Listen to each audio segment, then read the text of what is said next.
Welcome, fellow dweller, to a journey through the neon-lit ruins of what once was humanity's greatest gamble. Tonight,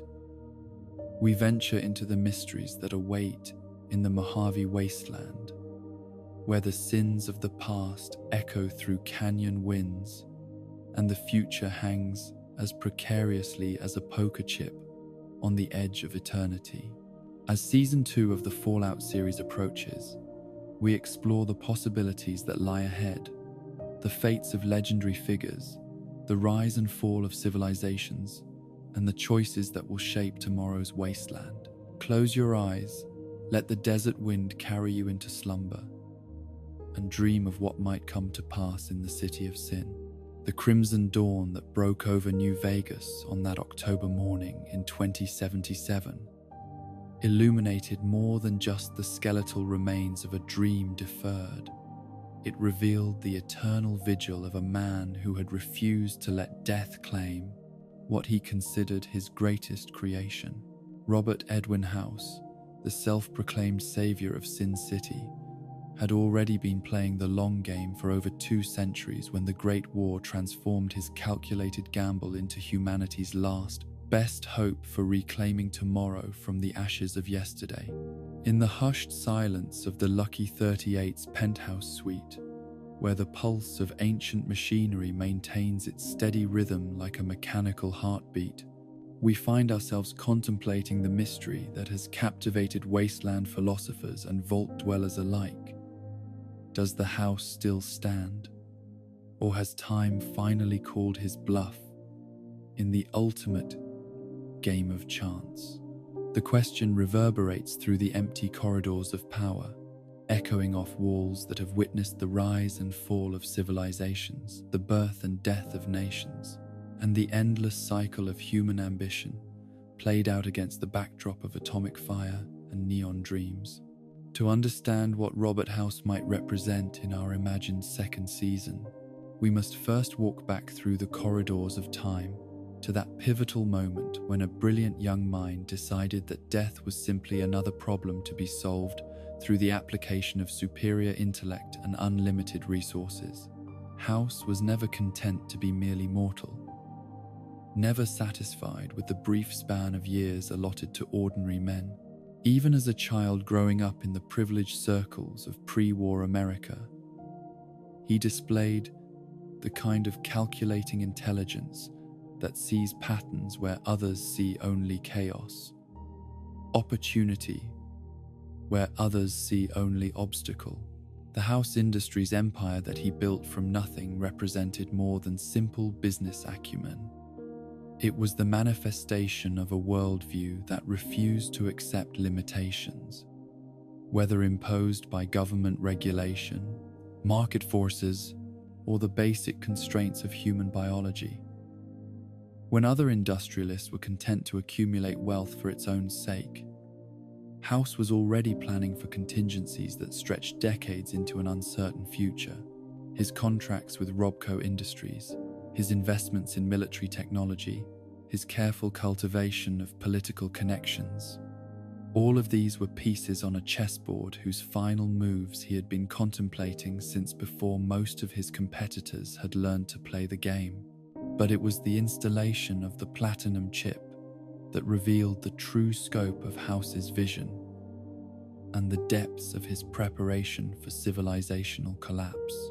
While the world's leaders were playing nuclear chicken with weapons they barely understood, House was quietly constructing a network of defenses that would preserve not just his own life, but the entire ecosystem of Las Vegas through whatever cataclysm might come.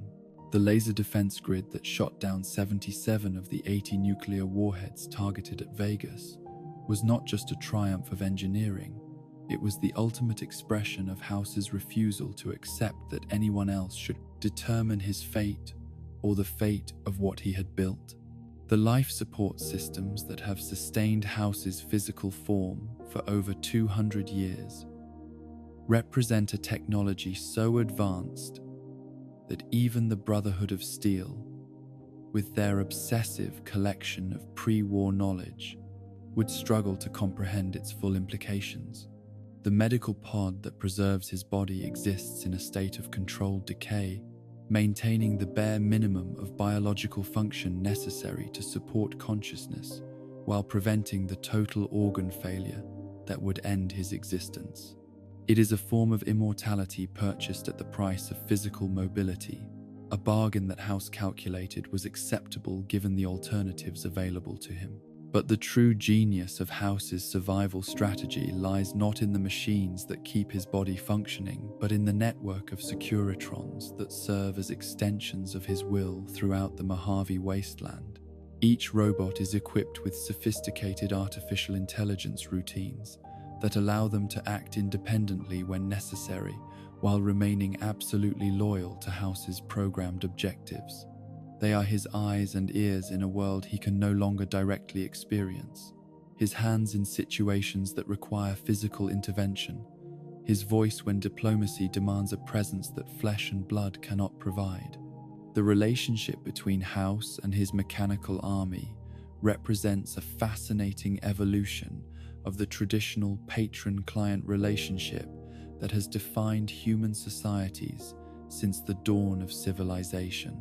where ancient rulers depended on human followers whose loyalty could be bought, threatened, or eroded by competing interests. House commands the absolute devotion of servants who cannot be corrupted, cannot be turned against him, cannot even conceive of betrayal as a possibility. His securitrons are the perfect expression of his desire for control. Intelligent enough to handle complex situations independently, but incapable of the kind of creative insubordination that has been the downfall of so many would-be autocrats throughout history. Yet this same perfection contains the seeds of potential vulnerability, for House's empire is ultimately dependent on technologies that even he may not fully understand anymore. The 2 centuries that have passed since the Great War have seen the gradual degradation of infrastructure, the loss of manufacturing capabilities, and the disappearance of the technical knowledge necessary to maintain complex systems. House may command an army of robots, but if those robots break down faster than they can be repaired or replaced, his power base could crumble as quickly as any empire built on more traditional foundations. The question of House's current status in the timeline of the television series becomes even more complex when we consider his relationship with the pre-war figures who have emerged from their own extended hibernations. Hank McClane's journey to New Vegas represents more than just the wanderings of a displaced vault dweller. It suggests a connection between the old world conspiracies that preceded the Great War and the new world realities that have emerged from its ashes. House and Hank inhabited the same social circles before the bombs fell, moved in the same networks of power and influence that shaped American policy in those final, crucial years before civilization's collapse. If House remains alive and aware in his penthouse sanctuary, his reunion with Hank McClane would represent a fascinating collision between 2 different approaches to surviving the apocalypse. House chose to remain in place, to dig in and defend what he had built through superior technology and careful planning. Hank chose the vault system, accepting cryogenic suspension and the promise of eventual emergence into a world remade according to Vault-Tech's vision. Both men gambled on technology's ability to preserve them through the dark years, but they chose different technologies, different strategies, different fundamental assumptions about what the post-war world would require from its survivors. The philosophical implications of their potential meeting extend far beyond personal reunion or nostalgic reminiscence. These are 2 men who represent competing visions of how human civilization should respond to existential crisis. House's individualistic reliance on personal genius and technological superiority versus Vault-Tech's collective approach to social engineering and population control. Their conversation, should it occur, would illuminate fundamental questions about the nature of progress, the meaning of survival, and the price that must be paid to preserve human civilization through periods of radical upheaval. But the house that Hank might encounter would not be the same brilliant entrepreneur who once commanded boardrooms and government committees with equal facility. 2 centuries of isolation, even with the stimulation provided by managing New Vegas and its various crises, would inevitably leave psychological scars on any human consciousness. House has watched civilizations rise and fall from his penthouse window,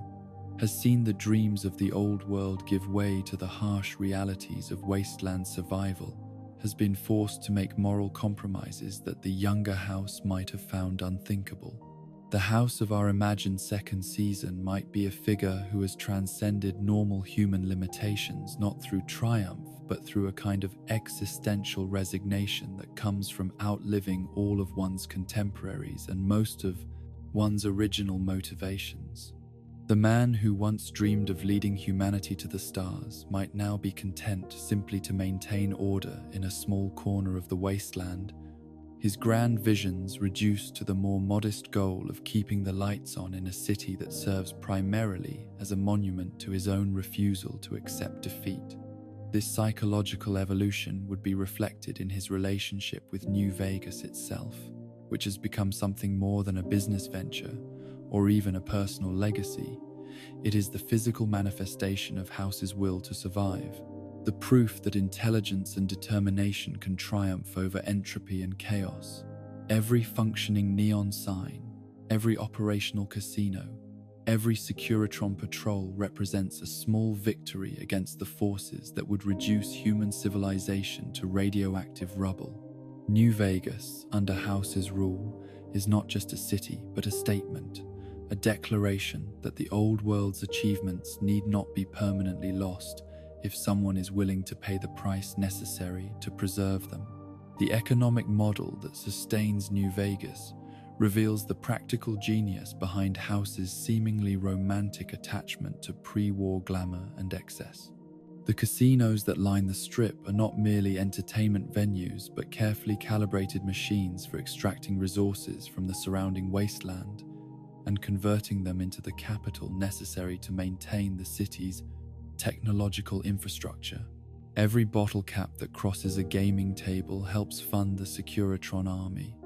Every caravan that seeks protection within the city's walls contributes to the tax base that keeps the power flowing and the water pumping. House's ability to maintain this delicate economic ecosystem for over 2 centuries demonstrates a mastery of statecraft that extends far beyond his reputation as a technology mogul or casino operator. He has successfully balanced the competing interests of tribal groups, criminal organizations, and legitimate businesses, while maintaining enough military strength to deter external threats and internal rebellion. His rule has been autocratic but not arbitrary, profit-driven but not short-sighted, technologically advanced but not alienating to the human populations that sustain his city's economy. Yet this same success contains within it the potential for catastrophic failure, for House's system is ultimately dependent on his personal survival and continued competence. Unlike democratic institutions that can survive the death or incapacitation of individual leaders, or traditional monarchies that provide mechanisms for succession, House's empire is entirely centered on his unique combination of knowledge, resources, and determination. There is no obvious heir to his throne, no institutional framework that could maintain his policies without his direct oversight, no clear mechanism for transferring power should his life support systems finally fail, or his mental faculties begin to deteriorate. The Securitron network that serves as the backbone of House's power represents both his greatest strength and his most serious vulnerability. The robots are programmed with sophisticated behavioral protocols that allow them to maintain order and defend the city even without direct supervision. but they lack the creative intelligence necessary to adapt to completely novel situations or to make the kind of strategic decisions that require understanding of long-term consequences. They are perfect servants but imperfect rulers, capable of executing House's existing policies, but incapable of developing new ones in response to changing circumstances. This limitation becomes particularly significant when we consider the ways in which the wasteland has continued to evolve during House's rule. New factions have emerged. New technologies have been developed or recovered. New threats have appeared that were not anticipated in the original programming of the Securitron army. House's ability to adapt his strategies to meet these challenges depends entirely on his continued consciousness and cognitive ability, factors that may have been compromised by 2 centuries of physical isolation and psychological stress. The question of House's mental state becomes even more complex when we consider the possibility that he may have been forced to make modifications to his own consciousness in order to survive the psychological pressures of extended isolation. The human mind is not designed to function in solitary confinement for decades, much less centuries, and even House's superior intellect would be vulnerable to the kinds of cognitive distortions that such extreme isolation typically produces. He may have developed elaborate coping mechanisms that border on delusion, or found ways to compartmentalize his consciousness that allow him to function effectively in some areas while becoming increasingly detached from others. The visual evidence that might await characters entering the Lucky 38 in our imagined second season could reveal a House who has evolved far beyond normal human psychology into something that is simultaneously more and less than the man who first sealed himself into his life support chamber. His penthouse might be filled with elaborate holographic recreations of pre-war society,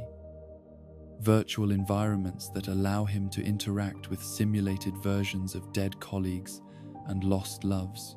The distinction between memory and fantasy might have blurred to the point where House can no longer reliably distinguish between events that actually occurred and scenarios that exist only in his imagination. Yet even if House's grip on objective reality has loosened over the centuries, his practical competence as a ruler might remain largely intact. The skills necessary to manage complex systems and make strategic decisions do not necessarily require perfect psychological health, and House's fundamental intelligence and determination might be sufficient to compensate for whatever cognitive distortions his isolation has produced. He might be simultaneously mad and brilliant, detached from normal human concerns, while remaining supremely effective at achieving his limited but important goals.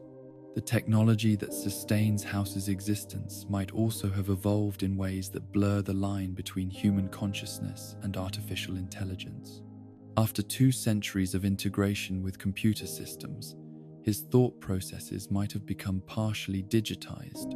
backed up on quantum storage devices that could theoretically survive even the failure of his biological brain. The House that emerges in our imagined second season might be as much machine as man,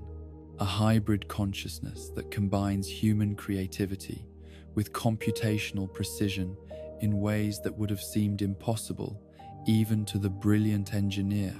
who first designed his life support systems. This technological transcendence would carry profound implications for the future of human civilization in the Fallout universe, representing a possible path forward that avoids both the collective social engineering of Vault tech and the primitive tribalism that has characterized much of post-war society. House might represent a third option, the enhancement of individual human consciousness through integration with advanced technology, the creation of beings who possess both human values and superhuman capabilities. But this vision of transcendence comes with its own moral complications. For the price of House's survival has been the sacrifice of everything that makes human existence meaningful beyond mere consciousness. He has purchased immortality at the cost of physical sensation, emotional connection, and the simple pleasures of embodied existence. His life has become purely intellectual, reduced to the manipulation of symbols and systems, without the grounding that comes from direct experience of the physical world. The loneliness that must characterize House's existence cannot be adequately compensated by the company of Securitrons or the distant observation of human activity in his city. He is surrounded by the fruits of his genius, but isolated from any meaningful human connection, capable of affecting the lives of thousands, but unable to share his own life with anyone who could understand the sacrifices he has made. His immortality is also a kind of eternal imprisonment, a punishment as much as a reward for his refusal to accept normal human limitations. As we contemplate what role House might play in the unfolding narrative of our imagined second season, we must consider not only his practical capabilities and strategic position, but also the psychological needs that 2 centuries of isolation might have created. His encounter with other pre-war survivors like Hank McLean might awaken hungers for human connection that he has been forced to suppress in order to maintain his sanity. The arrival of vault dwellers and wasteland wanderers might remind him of everything he has sacrificed in his quest for immortality and control. The house that emerges in Season 2 might be a figure torn between his desire to maintain the careful equilibrium he has established in New Vegas and his desperate hunger for the kind of authentic human relationships that his existence has made impossible. He might see in characters like Lucy McLean an opportunity to rediscover aspects of humanity that he thought he had permanently abandoned, or he might view them as threats to the psychological defenses that have enabled him to function despite centuries of isolation. The ultimate question that hangs over House's potential role in the series is whether his survival represents hope or tragedy for the human species. Is he a successful example of how intelligence and technology can triumph over entropy and death? Or is he a cautionary tale about the price that must be paid for immortality? Has he preserved something essential about pre-war civilization? Or has he become so removed from human experience that he represents its antithesis rather than its continuation?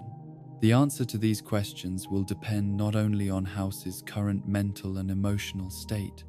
but also on his ability to connect with the new generation of characters who are struggling to define what human civilization should become in the post-war world. His interaction with figures like Lucy McLean, Cooper Howard, and Maximus will reveal whether the wisdom he has accumulated through centuries of survival can be transmitted to others, or whether it has become so specialized and personal that it dies with him. In the quiet hours before dawn, when the neon signs of New Vegas flicker like dying stars against the desert sky,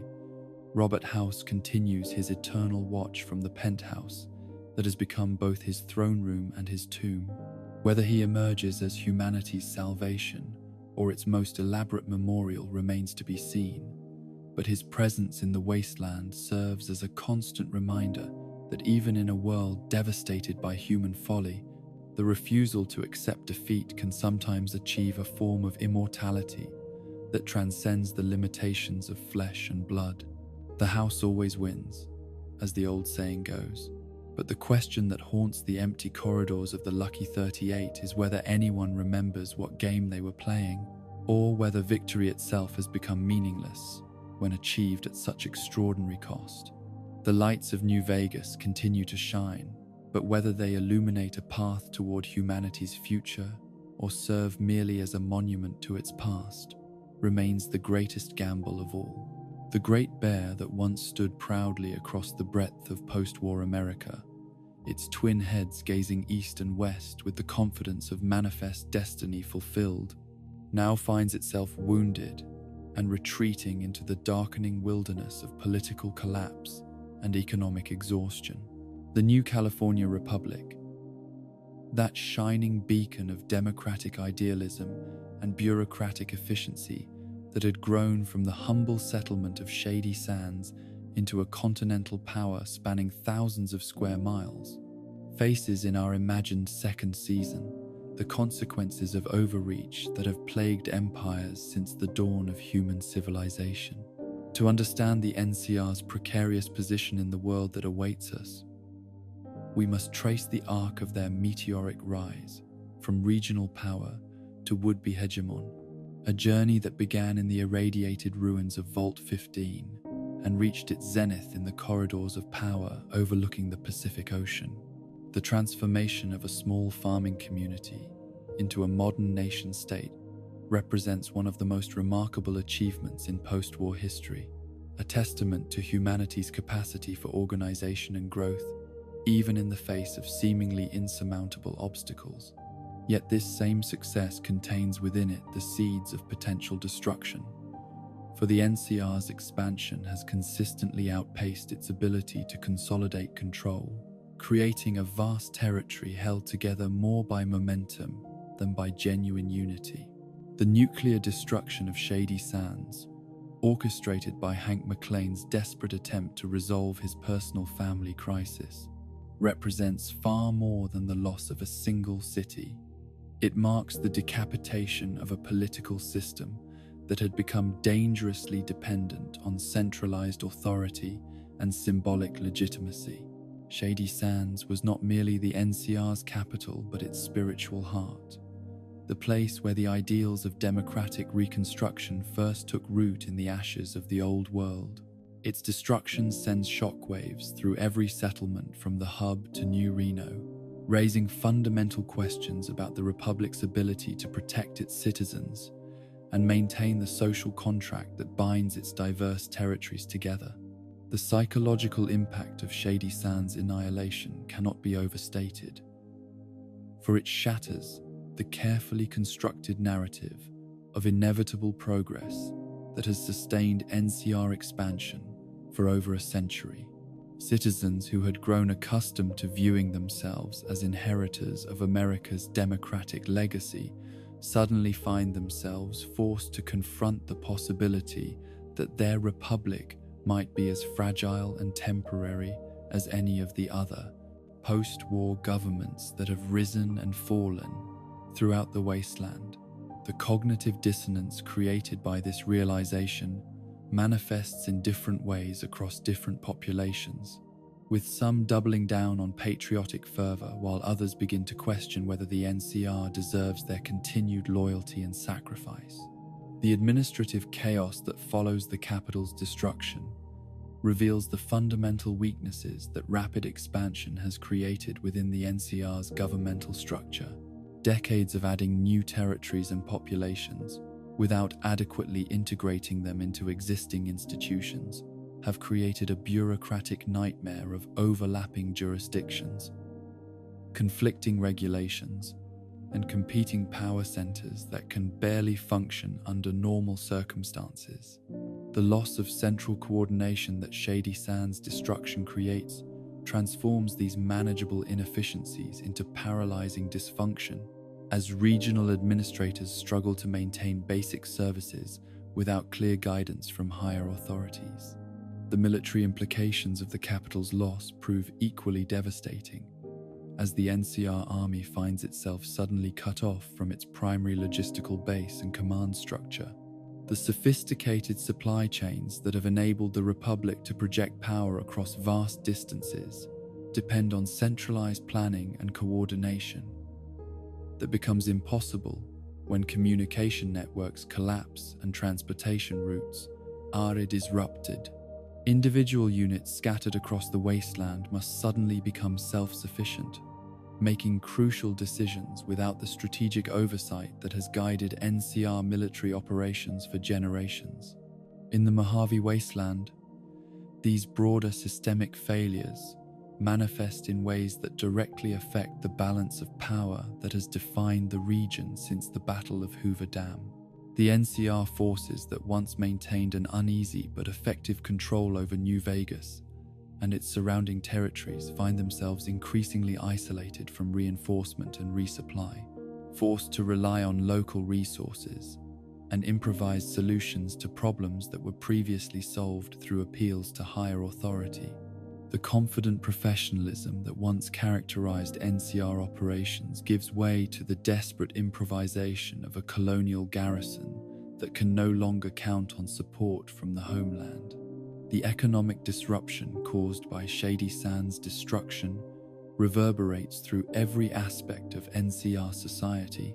as trade networks that have operated for decades suddenly find themselves without their primary hub and organizing center.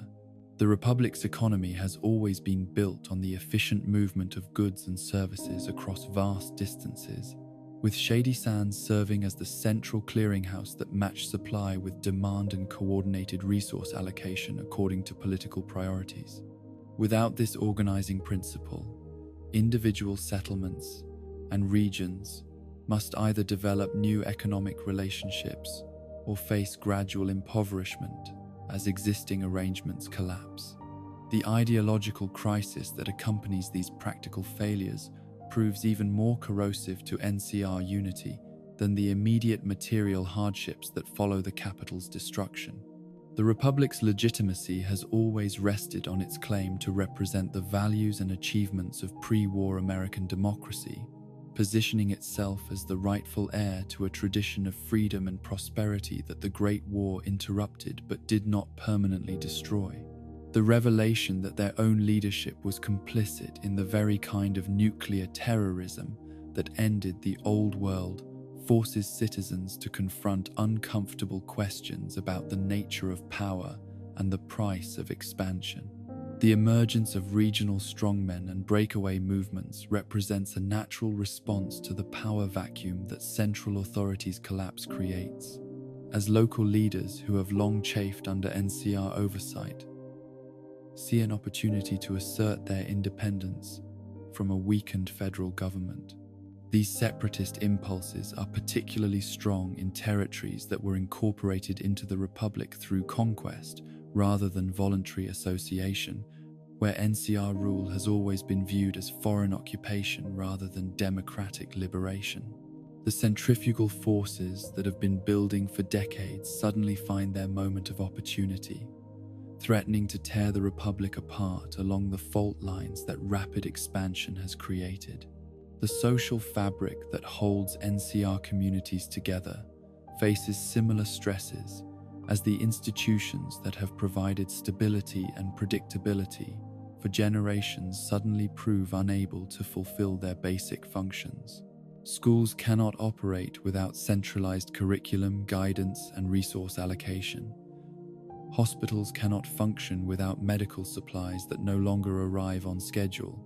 and civil courts cannot resolve disputes when the legal frameworks that give their decisions meaning have lost their foundation in recognized governmental authority. The breakdown of these essential services creates a cascade of secondary crises that further undermine public confidence in the Republic's viability. In New Vegas specifically,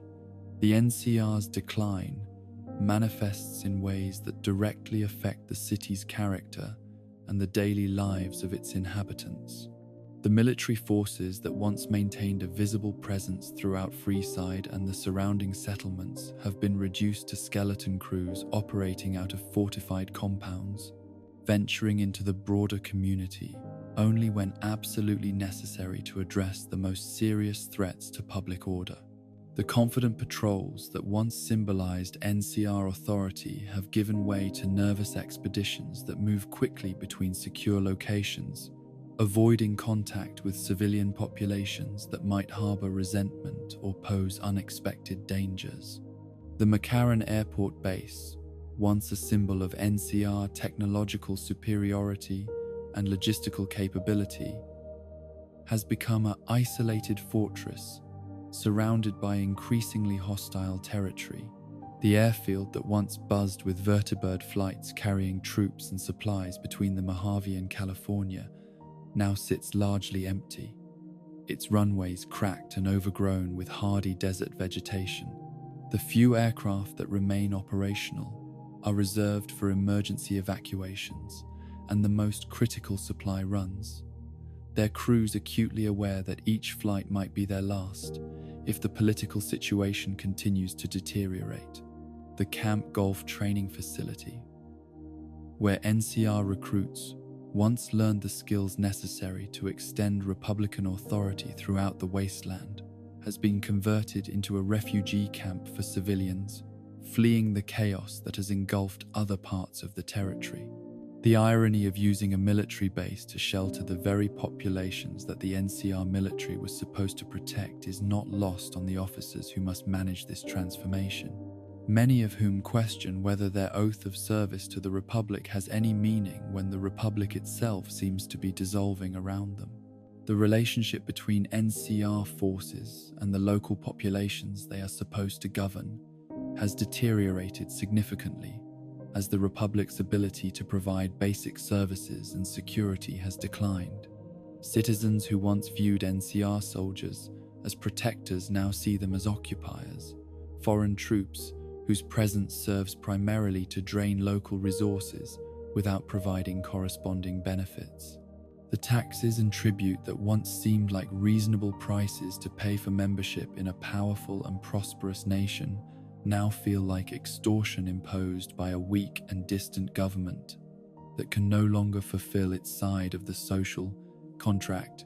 The corruption that has always plagued NCR administration becomes more brazen and destructive as central oversight weakens, and local officials realize that accountability for their actions is unlikely to be enforced. Bureaucrats who once maintained at least the pretense of serving the public good now openly enrich themselves at public expense, selling permits and licenses to the highest bidders and pocketing funds that were designated for infrastructure maintenance and public services. The cynicism that this behavior generates among ordinary citizens accelerates the Republic's loss of legitimacy and moral authority. The criminal organizations that have always operated in the shadows of NCR society become bolder and more visible as law enforcement capabilities decline and official authority loses its credibility. The Khans, the Fiends, and smaller gangs that once confined their activities to remote areas or underground networks now operate openly in territories that NCR forces can no longer effectively patrol or control. The protection rackets, drug trafficking, and slave trading that were previously suppressed through consistent law enforcement now flourish in the anarchic environment that the Republic's weakness has created. The tribal peoples who were forcibly integrated into NCR society during the Republic's expansion begin to reassert their traditional identities and governmental structures as federal authority weakens and the assimilationist policies that suppress their cultures lose their enforcement mechanisms. The Great Khans, the Vipers, and other groups that maintain their cultural identities despite decades of pressure to adopt NCR customs and values, see an opportunity to reclaim their ancestral territories and traditional ways of life. This cultural renaissance, while positive in many respects, further fragments the social cohesion that the Republic needs to address its mounting crises. The environmental challenges that face the Mojave region become more acute as the infrastructure systems that the NCR built to manage scarce water resources and maintain agricultural productivity fall into disrepair. The irrigation networks that support farming settlements throughout the region require constant maintenance and coordinated management that becomes impossible when administrative structures collapse and technical expertise is no longer available. The gradual failure of these systems threatens to transform productive agricultural areas into abandoned wasteland, creating refugee populations that strain the resources of communities that are already struggling to maintain themselves. The psychological impact of the Republic's decline on individual NCR personnel creates its own set of challenges as soldiers and bureaucrats who devoted their careers to building and maintaining democratic institutions find themselves questioning whether their sacrifices have been meaningful. The veterans who lost limbs fighting to extend NCR authority throughout the wasteland must confront the possibility that their disabilities serve no greater purpose if the republic they served proves incapable of surviving its current crisis. The idealism that motivated a generation of public servants gives way to cynicism and despair that further weakens the institutional culture necessary for effective governance. The religious and philosophical movements that emerge in response to the NCR's crisis reflect the broader spiritual vacuum that the Republic's decline creates in communities that had come to view democratic progress as a form of secular salvation. Some citizens turn to apocalyptic cults that interpret current events as evidence of divine judgment against human hubris and technological advancement. Others embrace forms of nihilistic hedonism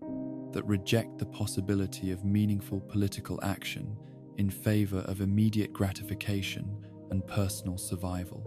Still others seek salvation in radical political movements that promise to rebuild society according to entirely different principles. The foreign policy implications of the NCR's internal crisis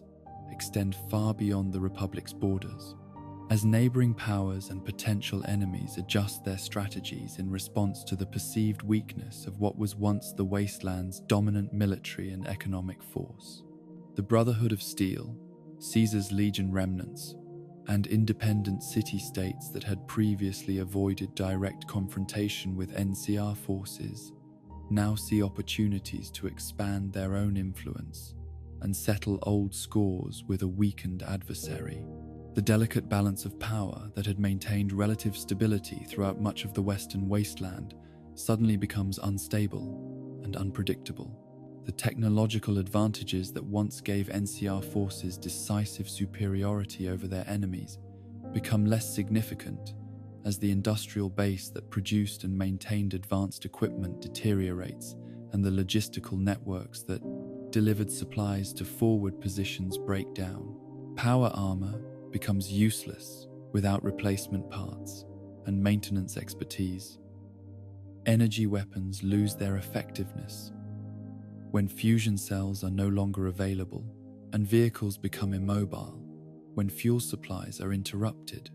The gradual technological regression that these failures create levels the playing field between NCR forces and their opponents in ways that favor guerrilla tactics over conventional warfare. The communication networks that once enabled coordinated military and civilian operations across vast distances suffer similar degradation as radio equipment fails, and the expertise necessary to maintain complex electronic systems disappears, along with the institutional structures that preserved technical knowledge. The isolation that results from these communication failures fragments NCR territory into individual settlements that must make crucial decisions without understanding the broader strategic situation or coordinating their actions with neighboring communities.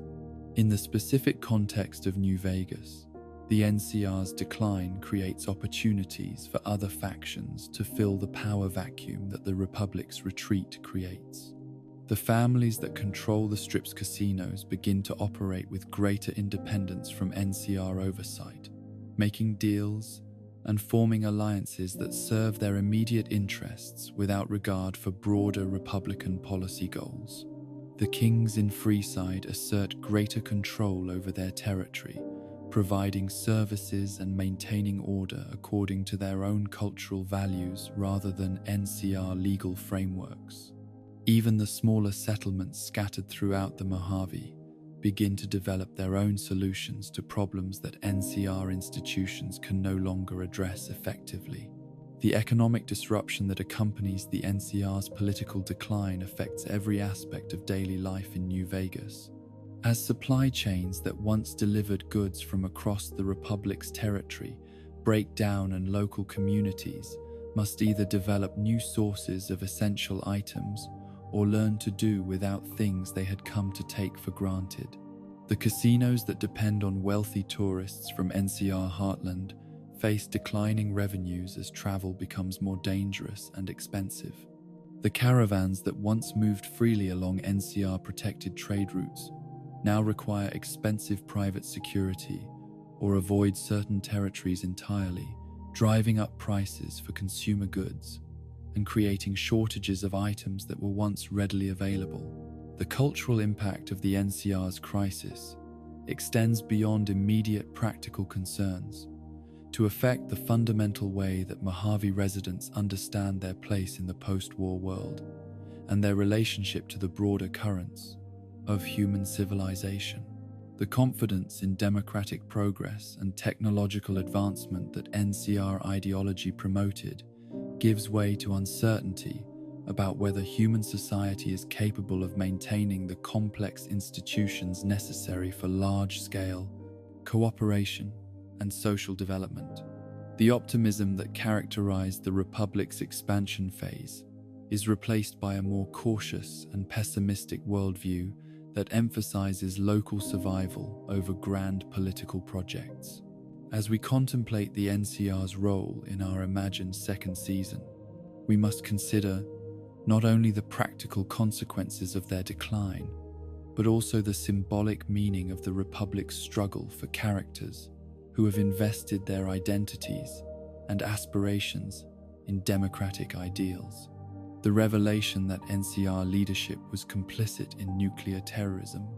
forces a fundamental re-evaluation of everything that the Republic claims to represent, challenging characters to decide whether democratic institutions are worth preserving despite the corruption and violence that seem to be inseparable from political power. The bear's claws may be dulled and its strength diminished, but the NCR's legacy continues to shape the wasteland in ways that will influence the region's development long after the Republic itself has either recovered or collapsed entirely. The roads that NCR engineers built still carry traders and travelers between settlements. The legal precedents that NCR courts established still influence how disputes are resolved, and the democratic values that NCR educators promoted still inspire individuals who believe that human cooperation is possible even in the harsh environment of the post-war world. The question that haunts the empty government buildings and abandoned military bases throughout NCR territory is whether the Republic's current crisis represents a temporary setback from which it can recover, or a terminal decline that will add the NCR to the long list of post-war governments that promised much but ultimately delivered only disappointment and failure. The answer depends not only on the Republic's ability to address its immediate practical challenges, but also on its capacity to restore the legitimacy and moral authority that give political institutions their power over human behavior. In the quiet hours before dawn, when the flag of the new California Republic hangs limp in the still desert air above bases that may soon be abandoned and settlements that may soon be left to fend for themselves, the great democratic experiment continues its struggle against the entropy and chaos that have claimed so many previous attempts to rebuild civilization from the ashes of the old world. Whether that struggle ends in renewal or collapse remains to be written in the choices that individuals make when faced with the fundamental question of whether human beings are capable of governing themselves with justice and wisdom, or whether power inevitably corrupts even the most idealistic movements and transforms liberators into oppressors. The bear sleeps restlessly, dreaming of past glories while nightmares of future failures disturb its slumber. And in the wasteland beyond its weakening borders, other predators begin to stir with hunger for territory and power that democracy alone may be insufficient to defend. The broken eagle that once spread its wings across the breadth of the southwestern wasteland now lies scattered in pieces across a landscape that no longer remembers the glory of Rome or fears the crack of the legion's whip. Caesar's legion, that grand experiment in militant tribalism and authoritarian revival, has crumbled into its constituent parts like an ancient statue weathered by desert winds, leaving behind only fragments of ideology and scattered bands of former believers who struggle to understand what their devotion to Edward Sallow's vision has cost them, and what, if anything, remains worth preserving from the wreckage of their fallen empire. To comprehend the magnitude of the Legion's collapse and its implications for the world that awaits us in our imagined second season, we must first understand the artificial nature of the unity that held Sallow's creation together during its brief but terrifying ascendancy. The Legion was never a natural evolution of tribal culture or an organic expression of regional identity. It was the deliberate construction of a brilliant but fundamentally damaged mind that sought to impose order through violence and meaning through mythology, creating a military machine that could function effectively only as long as its creator's will provided the organizing principle that bound disparate peoples together under a single banner. The tribal nations that Sallow conquered and absorbed into his Legion had their own rich histories, cultural traditions, and social structures that preceded his arrival in the wasteland by generations or even centuries.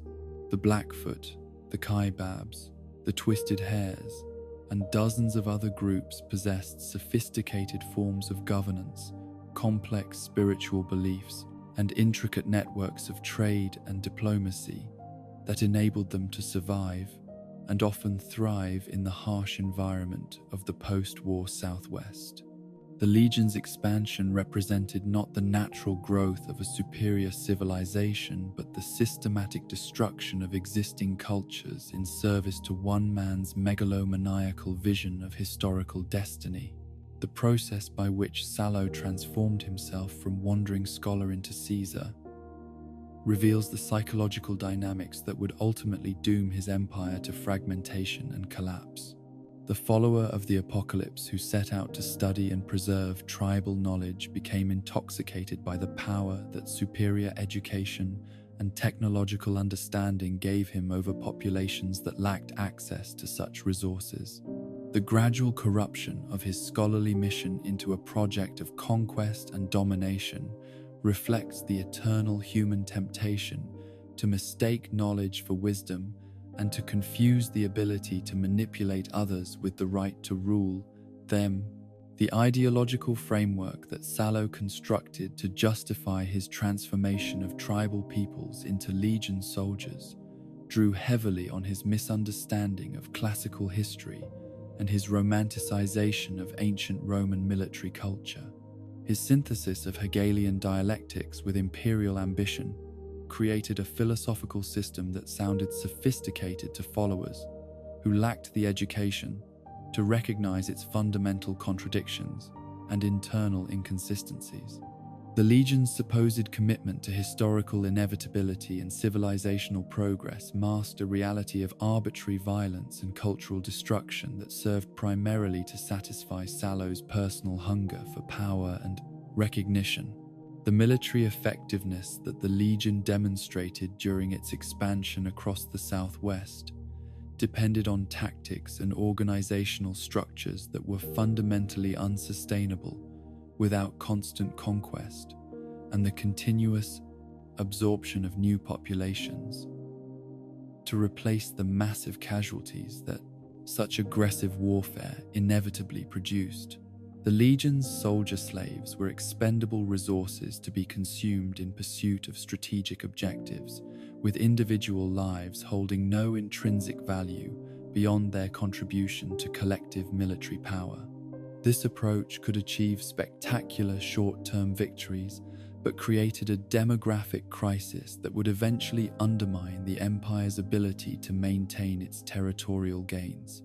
The economic model that sustained the Legion during its period of expansion reveals another fundamental weakness that made long-term stability impossible. The Empire's wealth came primarily from tribute, extracted from conquered territories, and the systematic exploitation of slave labor rather than from productive economic activity that created genuine prosperity for its citizens. This parasitic relationship between the Legion and its subjects meant that economic growth depended on continuous territorial expansion, creating a strategic imperative for permanent warfare that eventually outpaced the organization's military capabilities. The religious and cultural dimensions of Legion ideology represented perhaps Sallow's most insidious innovation, as he deliberately fostered a cult of personality around himself, while systematically destroying the spiritual traditions and cultural practices that had previously given meaning and identity to the peoples he conquered.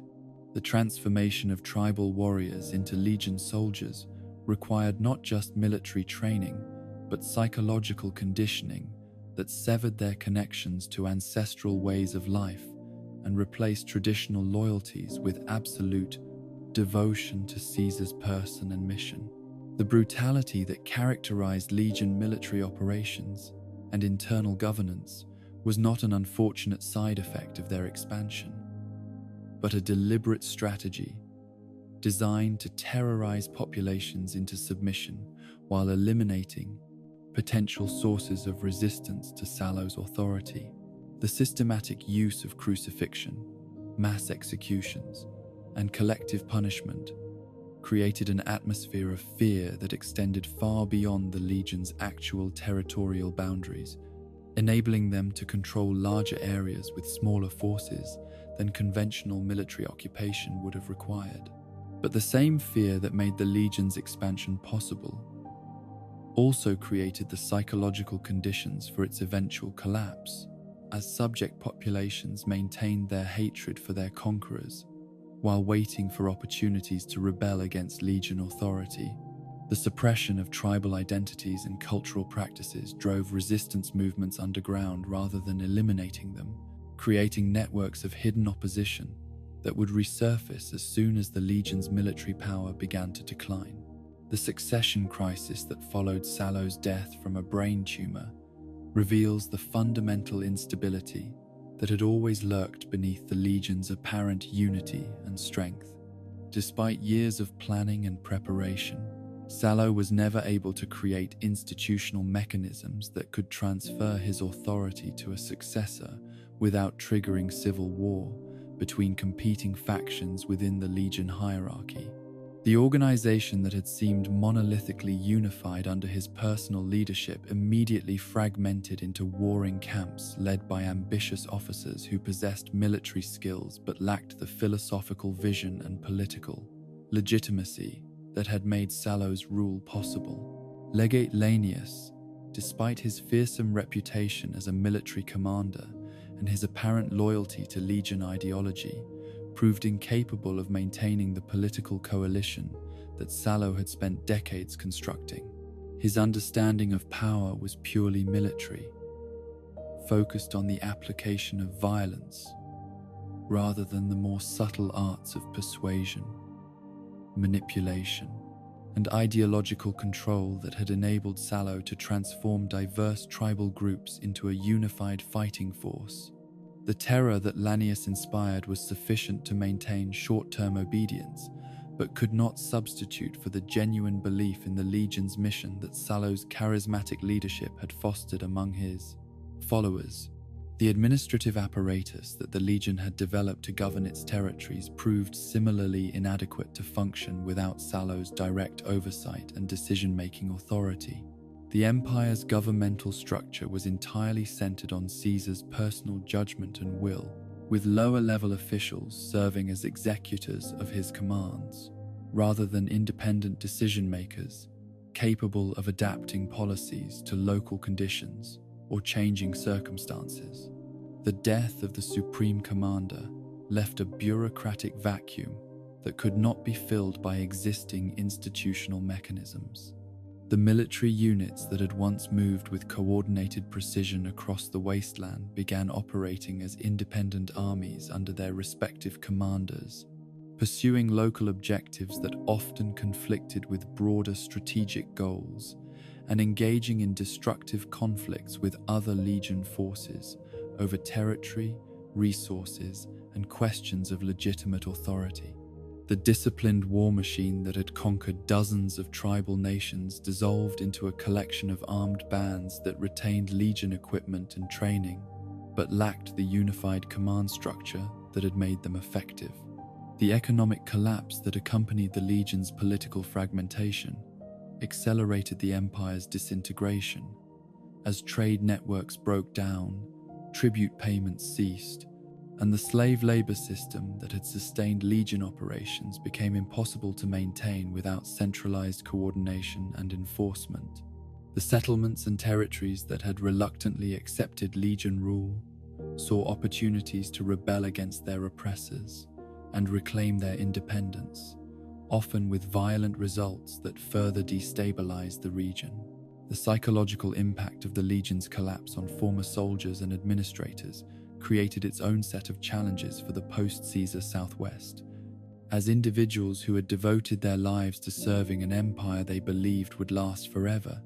suddenly found themselves without purpose, identity, or institutional support. The indoctrination that had transformed tribal warriors into Legion fanatics left many former Legionnaires psychologically incapable of returning to their original communities or adapting to alternative forms of social organization. Some former Legion personnel attempted to maintain the Empire's ideological framework by establishing smaller successor states that claimed to represent the true continuation of Caesar's vision,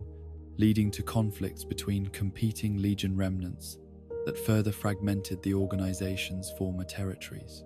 These neo-Legion movements typically degenerated into personality cults around individual commanders who lacked Sallow's intellectual sophistication and political skills, creating petty tyrannies that maintained the worst aspects of Legion culture while abandoning its more effective organizational innovations. The tribal peoples who had been forcibly incorporated into the Legion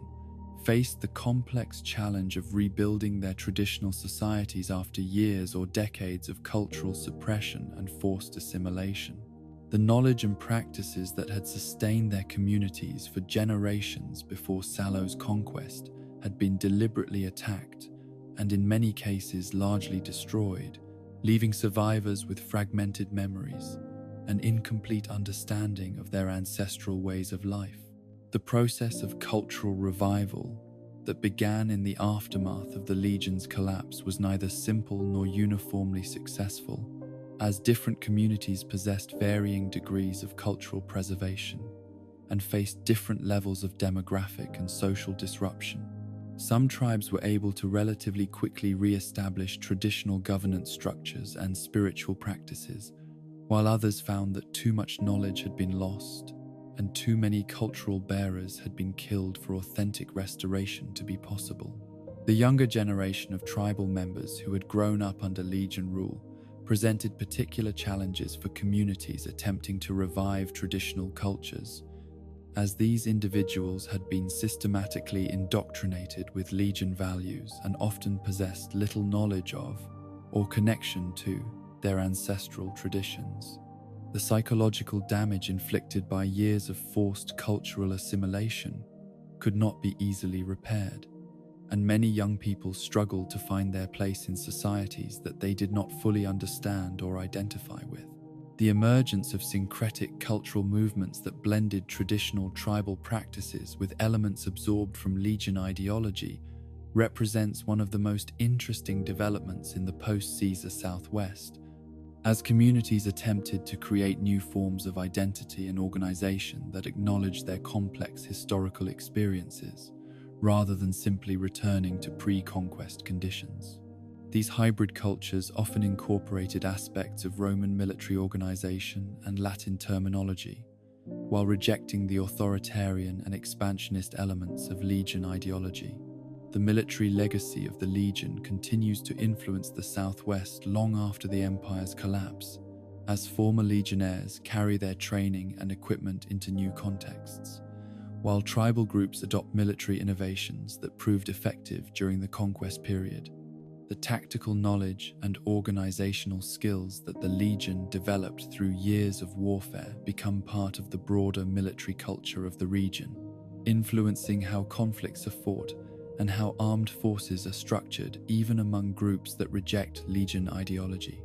The slavery systems that the Legion established throughout its territories face gradual dismantlement as central authority disappears and abolitionist movements gain strength, but the economic disruption caused by the liberation of slave populations creates new challenges for communities that had become dependent on forced labor. Former slaves often lacked the skills and resources necessary for independent survival, while former masters struggled to maintain productivity without the unpaid labor force that had sustained their operations.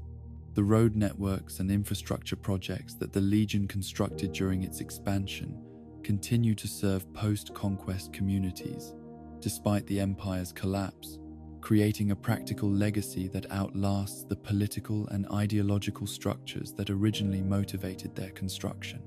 The improved transportation and communication links between previously isolated settlements facilitate trade and cultural exchange that helps stabilize the region during the transition period following the Legion's fragmentation. The environmental impact of the Legion's military campaigns and settlement policies becomes more apparent in the years following the Empire's collapse, as areas that were stripped of resources to support Legion operations struggle to recover their ecological balance. The intensive exploitation of natural resources that funded the Empire's expansion left many regions facing long-term environmental challenges that affect the viability of human settlements and the sustainability of traditional subsistence practices. The educational and technological knowledge that the Legion preserved from pre-war sources faces an uncertain future as the institutional structures that maintained libraries and training programs disappear, along with central authority. Some communities are able to preserve important technical skills and historical knowledge through informal networks of scholars and craftspeople, while others lose access to information that could have improved their living conditions and technological capabilities. The religious and spiritual consequences of the Legion's collapse create opportunities for the revival of traditional belief systems, while also fostering the development of new syncretic religions that attempt to make sense of the traumatic experiences that communities endured during the most conquest and occupation periods. The systematic suppression of tribal spiritual practices created a hunger for religious meaning that manifests in various forms of cultural and spiritual revival movements. The question of justice and reconciliation between former Legion personnel and the communities they oppressed remains largely unresolved throughout much of the post-Caesar Southwest, as the absence of functional legal institutions makes formal accountability processes difficult or impossible to implement. Some communities choose to pursue vigilante justice against former legionnaires, while others attempt to promote healing and reconciliation through traditional restorative justice practices. The demographic changes that the Legion's expansion and collapse created continue to influence the region's development long after the Empire's political disappearance, as population movements, intermarriage patterns, and cultural mixing during the conquest period produced new ethnic and cultural identities that persist beyond the political structures that originally fostered them. The children of Legion soldiers and conquered peoples represent a generation that belongs fully to neither traditional tribal communities nor Legion culture, creating new social groups with distinctive characteristics and needs. As we imagine how these complex legacies might manifest in our second season,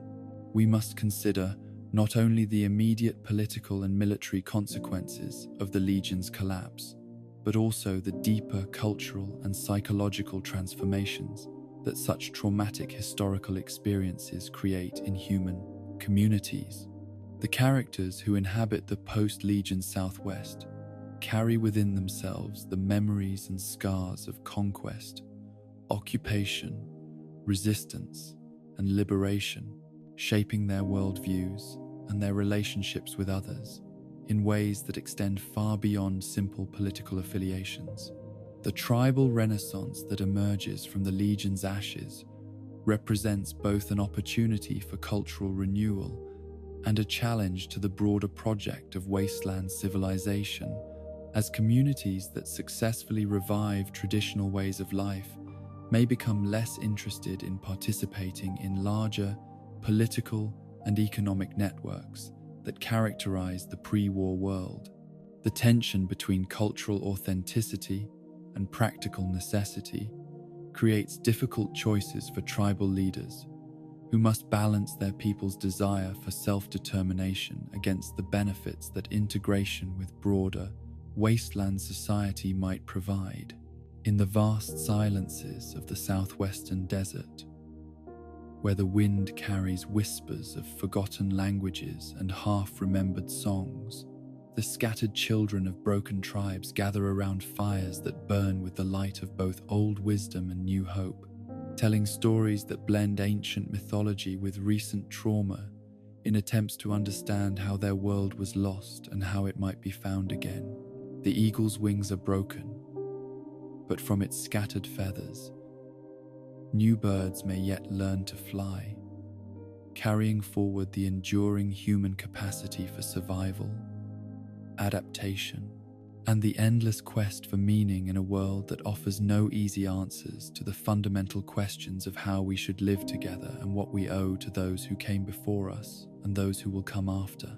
The ghost of independence haunts the neon-lit corridors of New Vegas, like a specter of possibilities that never quite materialized, a dream of self-determination that flickered briefly in the wasteland's political consciousness before being extinguished by the harsh realities of power, resources, and human nature. The wild card that was played at the Second Battle of Hoover Dam represented more than just another faction's bid for control. It embodied the eternal human fantasy that communities can govern themselves without bowing to the demands of distant masters or submitting to the authority of institutions they had no role in creating. To understand the tragic beauty and inevitable failure of an independent New Vegas, we must first examine the courier who served as the catalyst for this experiment in radical autonomy, that mysterious figure whose identity remains forever fluid because they represent not a single individual, but the archetype of the wandering problem solver who arrives in troubled communities with superior knowledge, advanced skills, and the dangerous confidence that comes from having survived experiences that would have destroyed lesser mortals. The courier's journey through the Mojave wasteland was simultaneously a personal quest for vengeance and a broader exploration of political philosophy, as each choice they made revealed different aspects of the eternal tension between individual freedom and collective responsibility. The decision to forge an independent path for New Vegas required the courier to reject not only the obvious tyranny of Caesar's legion, but also the more subtle forms of control represented by the NCR's democratic bureaucracy and House's benevolent autocracy. This rejection of external authority in favor of local self-determination carried with it profound implications for the nature of political legitimacy and the source of governmental power, challenging the assumption that effective governance required either the consent of distant majorities or the superior wisdom of enlightened elites. The practical mechanics of establishing independence centered around the courier's ability to manipulate the various factions and power brokers who had previously competed for control of the region, using their unique position as an outsider with insider knowledge to broker temporary alliances that served their immediate tactical objectives, while undermining the long-term stability of existing power structures. The courier's relationship with Yes Man, the reprogrammed Securitron who served as both ally and tool in the Independence Project, exemplified the complex moral dynamics of revolutionary change, as liberation required the same kinds of manipulation and coercion that characterized the systems being overthrown. Yes, man's enthusiastic cooperation with the courier's plans masked deeper questions about the nature of artificial intelligence, free will, and the relationship between creators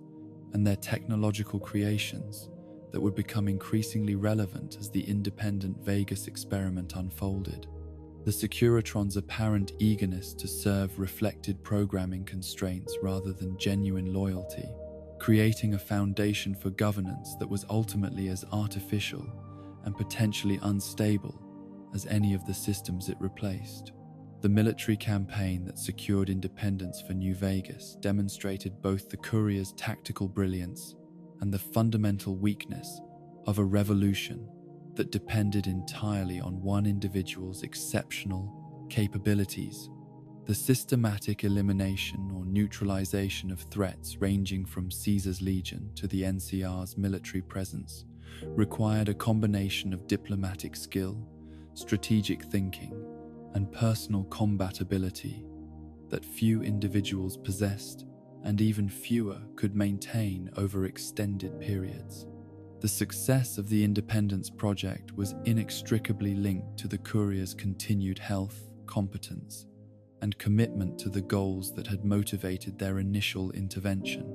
The economic challenges facing an independent New Vegas revealed the complexity of maintaining a modern city-state without the broader networks of trade, resource extraction, and technological support that larger political entities could provide. The Strip's casinos depended on wealthy tourists from NCR territory and beyond, while the city's infrastructure required constant maintenance using specialized parts and expertise that were not readily available within the immediate region. Independence meant not just political autonomy, but economic self-sufficiency, a goal that proved far more difficult to achieve than the military objectives that had made independence possible in the first place. The governance structure that emerged under courier leadership necessarily reflected both their personal philosophy and the practical constraints of managing a diverse population with competing interests and expectations. The absence of established institutions or constitutional frameworks meant that policy decisions were made through ad hoc processes that worked effectively when the courier was personally involved, but created dangerous precedents for arbitrary rule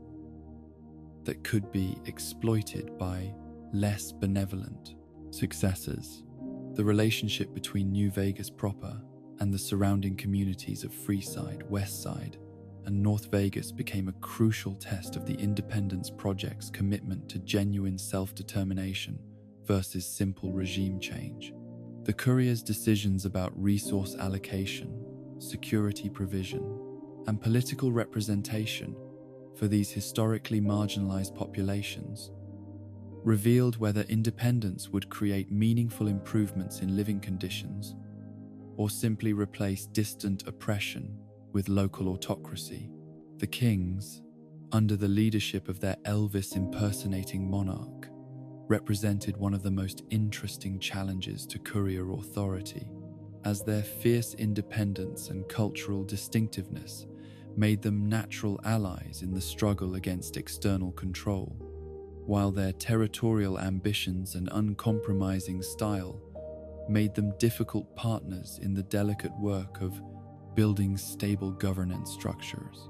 The courier's relationship with the kings became a microcosm of the broader challenges facing any revolutionary movement that must transition from destruction of the old order to construction of something better. The great Khans posed similar challenges from a different angle, as their tribal identity and nomadic lifestyle made them valuable allies against conventional military forces but poor candidates for integration into the settled agricultural and commercial economy that New Vegas required for long-term sustainability. The courier's efforts to incorporate the Khans into their independence coalition revealed the tension between respecting cultural autonomy and maintaining the social cohesion necessary for effective governance. The followers of the apocalypse provided crucial support for the independence project through their medical expertise and educational resources, but their anarchist philosophy and commitment to radical egalitarianism sometimes conflicted with the practical necessities of maintaining order and security in a contested territory. The courier's relationship with the followers tested their ability to balance idealistic principles with pragmatic governance needs, a challenge that would become increasingly difficult as the reality of independent rule replaced the romance of revolutionary struggle. The technological infrastructure that supported New Vegas's economy and quality of life required constant attention from specialists who understood pre-war engineering and manufacturing processes, knowledge that was increasingly rare and difficult to replace as older experts died or moved away. The courier's efforts to maintain the Hoover Dam, the power grid, and the water treatment facilities that made urban life possible in the desert environment demanded resources and expertise that were not readily available within the independent territory. The Securitron Army, that served as the primary military force protecting New Vegas, faced gradual degradation as combat losses, mechanical failures, and component shortages took their toll on systems that were never designed for indefinite operation without manufacturer support. The courier's ability to maintain this robotic force through scavenging, improvisation, and occasional discoveries of pre-war stockpiles could not indefinitely compensate for the lack of proper manufacturing and repair facilities. The diplomatic challenges of maintaining independence in a region where larger powers continued to pursue their own strategic objectives required the courier to balance between accommodation and resistance, seeking ways to preserve autonomy without provoking retaliation from forces that could easily overwhelm New Vegas's defenses if they chose to commit their full resources to conquest. The delicate dance of independent foreign policy became increasingly complex as the NCR's internal problems and the Legion's collapse created new opportunities and threats that required constant recalibration of strategy and tactics. The criminal organizations that had always operated in the shadows of Las Vegas society became more problematic under independent rule, as the absence of larger governmental structures with extensive law enforcement capabilities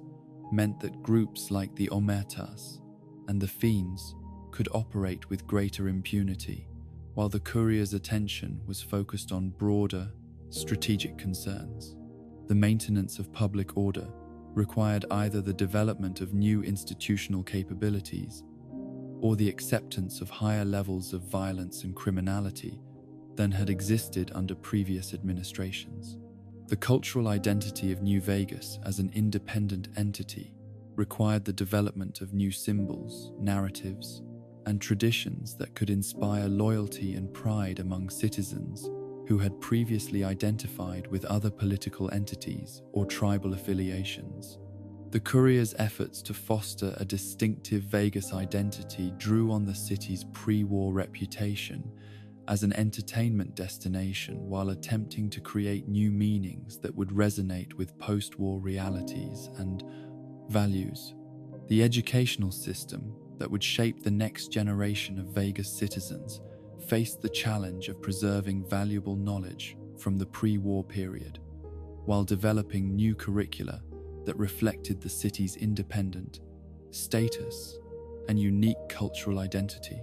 The courier's decisions about what children should learn and how they should understand their place in the broader wasteland would have profound implications for the long-term viability of the Independence Project. The environmental challenges facing the Mojave region required coordinated responses that extended beyond New Vegas's immediate territory,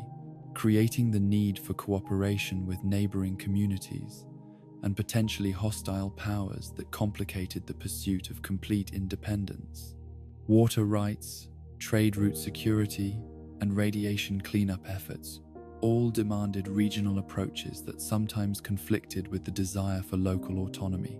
The psychological impact of independence on the courier themselves represented one of the most underexplored aspects of the Vegas experiment, as the transition from wandering problem solver to permanent ruler required personal adaptations that few individuals were prepared to make successfully. The skills that made someone effective at fighting through hostile territory and manipulating factional conflicts were not necessarily the same skills required for long-term governance and institution building. The succession question that would inevitably arise as the courier aged, was injured, or simply decided to move on to other challenges, posed perhaps the greatest threat to the Independence Project's long-term viability. Unlike established political systems with constitutional procedures for transferring power, independent Vegas under courier leadership was essentially a personal dictatorship that would collapse without clear mechanisms for choosing new leadership and maintaining policy continuity. The economic inequality that characterized pre-independence Vegas became more pronounced under courier rule, as the absence of external oversight and the concentration of power in a single individual created opportunities for corruption and favoritism that gradually undermined the egalitarian ideals that had motivated the original independence movement. The courier's personal ethics and commitment to fairness could not permanently substitute for institutional safeguards against the abuse of power. The military threats that an independent Vegas faced evolved over time as neighboring powers adapted their strategies to the new political reality, developing tactics and alliances specifically designed to undermine or overcome the city's defenses. The courier's initial military successes created a false sense of security that was gradually eroded by more sophisticated opponents who learned from their previous defeats. The technological stagnation that gradually affected independent Vegas as pre-war equipment broke down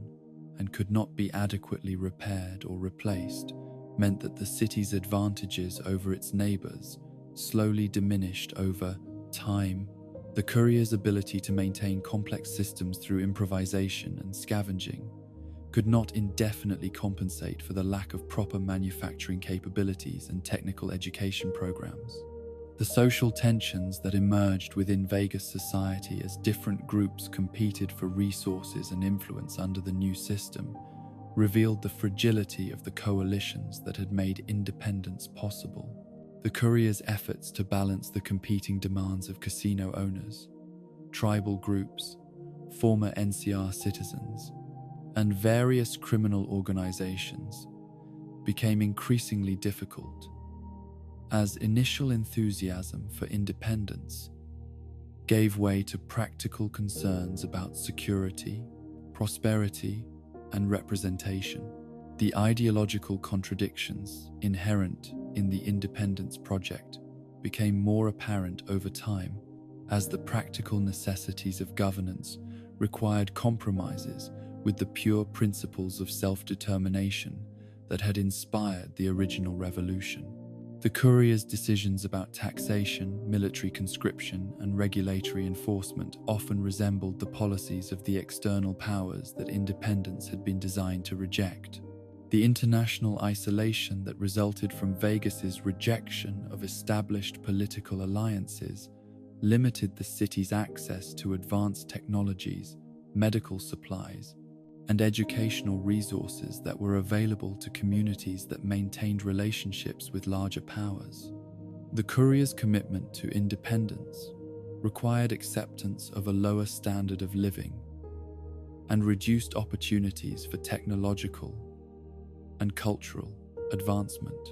The generational divide that developed between residents who remembered life under previous administrations and younger people who had grown up under courier rule created tensions about the meaning and value of independence that threatened to fragment the social consensus necessary for stable governance.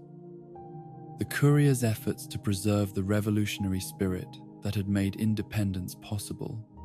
competed with the natural human tendency toward political stability and predictable institutions. As we imagine how this experiment in radical autonomy might have unfolded in the years leading up to our hypothetical second season, we must consider not only the immediate practical challenges that courier-led Vegas would have faced, but also the deeper philosophical questions about the nature of political authority and the conditions necessary for human flourishing that the Independence Project raised but could never adequately answer. The courier, who had once walked the wasteland as a free agent, beholden to no authority but their own moral compass and practical judgment, would have discovered that true independence was far more complex and burdensome than the simple rejection of external control. The weight of responsibility for thousands of lives, the constant pressure of decision-making without clear guidelines or precedents, and the gradual realization that every choice carried consequences for people who had no voice in making those choices, would have transformed the courier's understanding of freedom and power in ways that few revolutionaries anticipate when they first challenge established authority. In the end, the independence of New Vegas represented not a practical alternative to the flawed systems of the NCR and the Legion, but a beautiful and tragic illustration of the eternal human desire to be free, combined with the equally eternal human need for order, security, and meaning that only stable institutions can provide. The courier's experiment in radical autonomy would have lasted only as long as their personal capabilities and commitment could substitute for the complex social arrangements that make civilized life possible. And when those inevitably proved insufficient,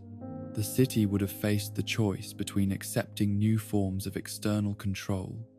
or descending into the chaos that independence had been designed to avoid. The wild card had been played and found wanting, not because the ideals that inspired it were false, but because the human condition itself makes perfect freedom impossible without perfect wisdom and unlimited power, qualities that no individual possesses and no institution can permanently provide. The dream of independence would live on in the memories of those who had experienced it, inspiring future generations to attempt their own experiments in self-determination, while serving as a cautionary tale about the gap between revolutionary aspirations and the stubborn realities of human nature. The city of sin that had once blazed like a fallen star against the desert darkness now flickers with the dying light of abandoned dreams, its neon prophecies dim and stuttering in the radioactive wind that carries whispers of what was lost when the last great gamble failed to pay off. New Vegas in decay represents more than simple urban deterioration. It embodies the inevitable entropy that claims all human ambitions when the forces that sustain them are withdrawn, leaving behind only the hollow shells of buildings that once pulsed with life and the skeletal remains of infrastructure that can no longer fulfill the promises that justified its construction. The physical manifestation of this decay varies dramatically depending on which faction ultimately claimed victory in the struggle for the Mojave's future, each potential outcome creating its own distinctive pattern of deterioration that reflects the values, capabilities, and blind spots of the victorious power. Under NCR occupation, the city's decline follows the predictable trajectory of imperial overstretch, as distant bureaucrats apply standardized solutions to local problems, while local administrators focus more on personal enrichment than public welfare, creating a cascade of maintenance failures and service interruptions that gradually transform a functioning urban environment into a sprawling monument to governmental incompetence. The Strip, that glittering boulevard of vice and excess that had served as the beating heart of pre-war Las Vegas and post-war New Vegas alike, bears the most visible signs of this institutional neglect, as the NCR's colonial administration proves incapable of understanding or maintaining the delicate ecosystem of entertainment, commerce, and controlled criminality that made the casinos profitable and the city sustainable. The Republic's bureaucratic mindset, with its emphasis on regulation, taxation, and moral reform, transforms the carefully calibrated environment of profitable sin into a sterile approximation of respectability that satisfies neither the puritanical impulses of NCR reformers nor the hedonistic desires of the tourists whose spending had sustained the local economy. The casino families that had maintained an uneasy but functional relationship with House's autocratic rule find themselves subjected to the whims of democratic politics and bureaucratic oversight that creates new forms of uncertainty and corruption, while eliminating the predictable business environment that had enabled long-term planning and investment. The Omertas, the chairman, and the White Glove Society discover that dealing with elected officials and appointed administrators requires different skills and strategies than negotiating with a single autocratic ruler, and their initial inability to adapt to these new political realities contributes to the gradual breakdown of the cooperative arrangements that had kept the Strip functioning smoothly. The technological infrastructure that House had maintained through his personal attention and unlimited access to pre-war manufacturing capabilities begins to fail at an accelerating rate as NCR engineers, despite their competence and good intentions, prove unable to fully comprehend or adequately maintain systems that were designed according to principles and specifications that died with the Great War.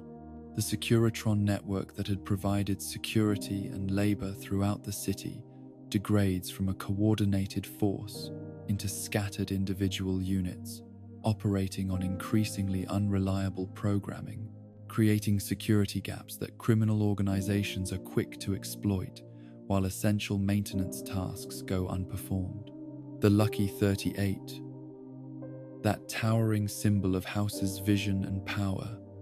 stands as perhaps the most poignant monument to the NCR's inability to preserve what they have conquered. Its upper floors dark and empty, while its lower levels serve as improvised offices for bureaucrats who neither understand nor appreciate the historical significance of their surroundings. The penthouse that had served as House's command center becomes a storage area for filing cabinets and surplus equipment, while the sophisticated computer systems that had coordinated the city's operations are gradually cannibalized for parts or simply abandoned when their maintenance requirements exceed the technical capabilities of NCR personnel. The power grid that had kept New Vegas illuminated around the clock begins to experience rolling blackouts and brownouts as the Hoover Dam's generating capacity is redirected to serve NCR territories with higher political priority than a recently conquered frontier city populated largely by people whose loyalty to the Republic remains questionable. The iconic neon signs that had defined the Strip's visual identity flicker irregularly and eventually go dark entirely, creating patches of permanent shadow along boulevards that had once been visible from orbit as testimony to humanity's refusal to let darkness reclaim the world. The water treatment and distribution systems that had made urban life possible in the harsh desert environment suffer similar degradation as NCR maintenance crews struggle to understand and repair equipment that operates according to pre-war engineering principles that are no longer taught in Republic technical schools. The pristine water that had flowed from every tap in New Vegas becomes increasingly unreliable and contaminated, forcing residents to rely on bottled supplies or improvised filtration systems that transform a basic municipal service into a daily struggle for survival. The transportation infrastructure that had connected New Vegas to the broader wasteland through networks of roads, railways, and communication systems falls into disrepair as NCR resources are redirected to maintain supply lines to more strategically important territories. The monorail that had provided efficient transit between the Strip and McCarran Airport becomes inoperative while the roads that had carried caravans and military convoys developed potholes and washouts that make travel dangerous and expensive. Freeside, that sprawling slum that had existed in the shadows of the Strip's prosperity, experiences its own form of decline, as the economic activities that had provided marginal employment for its residents disappear, along with the tourist trade and the underground economy that had sustained the area's complex social ecosystem. The Kings, those devotees of pre-war musical culture, who had provided a form of informal governance for the community, find their authority challenged by criminal gangs and desperate scavengers who recognize that the NCR's limited law enforcement capabilities create opportunities for profitable violence. The informal markets and service industries that had operated in the grey areas between legality and criminality lose their economic niches, as NCR regulations eliminate some activities entirely, while driving others completely underground, creating a more dangerous and less predictable environment for everyone involved. The prostitution, gambling, and drug trade that had operated openly under House's pragmatic administration become hidden enterprises that generate violence and corruption without providing the economic benefits that had justified their previous tolerance. The Mormon fort, that symbol of humanitarian service and medical care that the followers of the apocalypse had maintained as a beacon of hope in the wasteland, struggles to continue its operations as NCR Medical Services absorb some of its functions while providing neither the resources nor the philosophical commitment necessary to serve the most marginalized populations. The clinic that had treated everyone, regardless of their ability to pay, becomes subject to bureaucratic regulations and funding limitations that transform it from a humanitarian institution into another underfunded government service with long waiting lists and inadequate supplies. The educational initiatives that the followers had developed to preserve pre-war knowledge and teach practical skills to wasteland survivors face similar challenges, as NCR educational bureaucrats impose standardized curricula and pose certification requirements that emphasize political loyalty and basic literacy, while neglecting the technical and scientific knowledge that communities need to maintain complex infrastructure and develop new technologies. The environmental degradation that accompanies the NCR's administrative failures becomes visible throughout the Vegas area, as waste management systems break down and pollution controls are relaxed to reduce operating costs, creating health hazards that disproportionately affect the poorest residents while contributing to the general atmosphere of decline and abandonment. The clean streets and functioning sewage systems that had made New Vegas a model of post-war urban development give way to the kind of environmental conditions that characterize failed settlements throughout the wasteland. The psychological impact of this decline on long-time residents, who remembered the city's former glory, creates a pervasive sense of loss and resentment that further undermines the NCR's efforts to build loyalty and cooperation among local populations. The people who had taken pride in living in the wasteland's most successful urban experiment find themselves reduced to subjects of a colonial administration that views their city primarily as a source of tax revenue and a strategic position rather than a community worthy of investment. And under different victory conditions, the patterns of decay would follow different trajectories while ultimately reaching similar destinations of dysfunction and despair. An independent New Vegas, under courier leadership, would face the challenges of maintaining complex urban systems without the institutional knowledge and resource base necessary for long-term sustainability,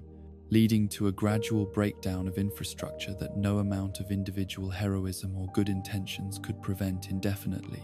The courier's personal attention and problem-solving abilities could address individual crises and maintain essential systems for months or even years, but the fundamental requirement for specialized technical knowledge and coordinated institutional responses would eventually overwhelm any single person's capabilities. The Securitron army that provided the military foundation for independence would gradually degrade through combat losses and mechanical failures that could not be adequately repaired or replaced using available resources and expertise. The economic model that sustained an independent Vegas would prove inherently unstable as the city's isolation from broader trade networks and political alliances limited access to the goods, services, and expertise necessary for maintaining a modern urban environment. The casinos that generated revenue for municipal operations would face declining business as travel became more dangerous and expensive, while the lack of external investment and technical support would accelerate the deterioration of the entertainment infrastructure that made the Strip attractive to visitors. A Legion victory would create its own distinctive pattern of urban decay as Caesar's forces, with their deliberate rejection of advanced technology and their emphasis on martial simplicity, would systematically dismantle much of the infrastructure that made New Vegas function as a modern city. The neon signs and electronic entertainment that had defined the Strip's character would be destroyed as symbols of pre-war decadence, while the casinos themselves would be converted to serve military and administrative functions that bore no resemblance to their original purposes. The sophisticated urban systems that had provided water, power, and waste management would be simplified or abandoned entirely in favor of more primitive but supposedly more reliable alternatives that reflected the Legion's philosophical commitment to technological regression and cultural purification. The result would be a city that functioned according to ancient Roman principles rather than modern engineering, with predictable consequences for public health, economic productivity, and quality of life. Even a house victory, despite the apparent continuity it would represent, would face its own forms of gradual decline as the aging autocrat's mental faculties and physical systems continued to deteriorate over the 15 years between the Battle of Hoover Dam and the television series timeline. The personal attention and direct oversight that had enabled House to maintain New Vegas at peak efficiency would become increasingly sporadic and unreliable, creating gaps in system maintenance and strategic planning that would compound over time into serious operational problems. The Securitron network that formed the backbone of House's power would experience similar degradation as the manufacturing facilities and technical expertise necessary for proper maintenance became increasingly difficult to access or replace. The robotic workforce that had performed essential municipal functions with tireless efficiency would gradually shrink through attrition, while their remaining units operated with reduced capabilities and increasing unreliability. Regardless of which faction achieved victory in the struggle for the Mojave, the presence of dangerous wildlife in the heart of New Vegas represents perhaps the clearest indication of how far the city has fallen from its former status as a beacon of civilization and order in the wasteland. The appearance of deathclaws roaming the Strip suggests not just a failure of perimeter security, but a complete breakdown of the urban ecosystem that had previously maintained clear boundaries between civilized space and the dangerous wilderness that surrounded it. These apex predators, with their nearly supernatural hunting abilities and aggressive territorial behavior, would only establish themselves in urban areas if the human populations that should dominate such spaces had been reduced to levels that no longer posed a credible threat to their dominance. The presence of deathclaws in the casino district indicates that foot traffic has declined to the point where these creatures can move freely without encountering the kind of organized resistance that would normally drive them back to more remote hunting grounds. The failure of automated defense systems that should have detected and eliminated such threats before they could establish themselves in populated areas reflects the broader technological regression that affects all aspects of urban infrastructure when institutional knowledge is lost and maintenance capabilities decline. The sensor networks, weapon emplacements, and robotic patrols that House had deployed to maintain security throughout his territory would need constant attention and regular updates to remain effective against evolving threats. The economic implications of dangerous wildlife establishing territory in commercial districts extend far beyond immediate physical danger to encompass the complete collapse of business activity that such conditions would create. No casino could operate normally with death claws prowling the surrounding streets. No caravan would deliver goods to areas where such encounters were likely, and no tourist would visit entertainment venues that required passing through hunting grounds occupied by some of the wasteland's most dangerous predators. The psychological impact on surviving residents would be equally devastating, as the knowledge that their city had become too dangerous for normal human activity would destroy whatever remained of civic pride and community identity. The people who had once boasted of living in the wasteland's most successful urban experiment would find themselves reduced to scavengers and refugees in their own hometown, competing with dangerous wildlife for access to the resources and shelter that had once been guaranteed by municipal services. The symbolic meaning of New Vegas's transformation from entertainment capital to hunting ground resonates far beyond its immediate practical consequences, representing the broader failure of post-war civilization to maintain the achievements that had been recovered from the ashes of the Great War. The city that had once demonstrated humanity's ability to rebuild complex urban societies in the hostile environment of the wasteland becomes a monument to the fragility of such achievements when the conditions that sustain them are allowed to deteriorate. The contrast between the city's former glory and its current degradation serves as a powerful reminder of how quickly the products of human ambition and ingenuity can be reclaimed by the natural forces that civilization exists to control and channel. The neon signs that once blazed with electric fire now provide nesting sites for mutated creatures, while the gaming tables that once hosted high-stakes competitions between human players now serve as feeding areas for predators that recognize no distinction between winners and losers. Yet even in its decline,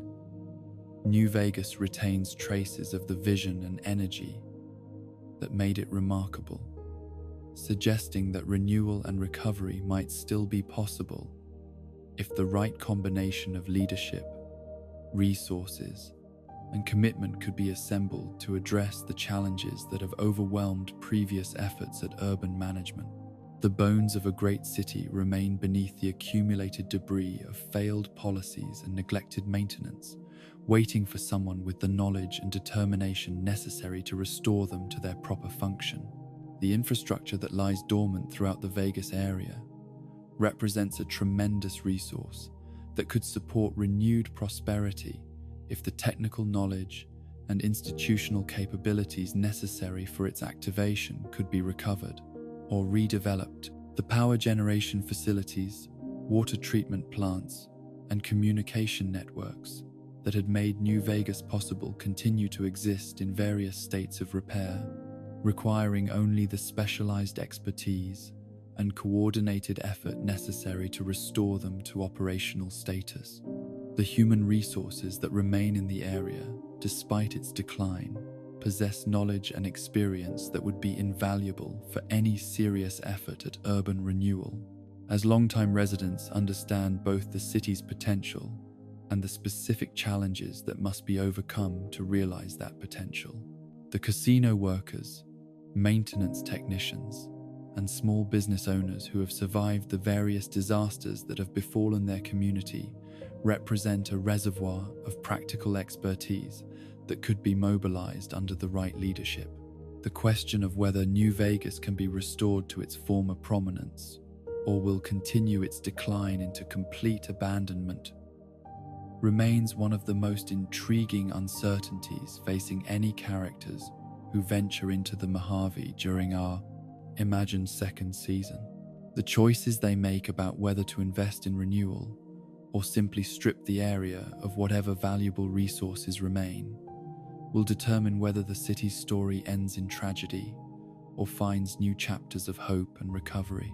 In the quiet hours before dawn, when the last functioning streetlights cast lonely pools of illumination across empty boulevards where tourists once walked in search of fortune and excitement,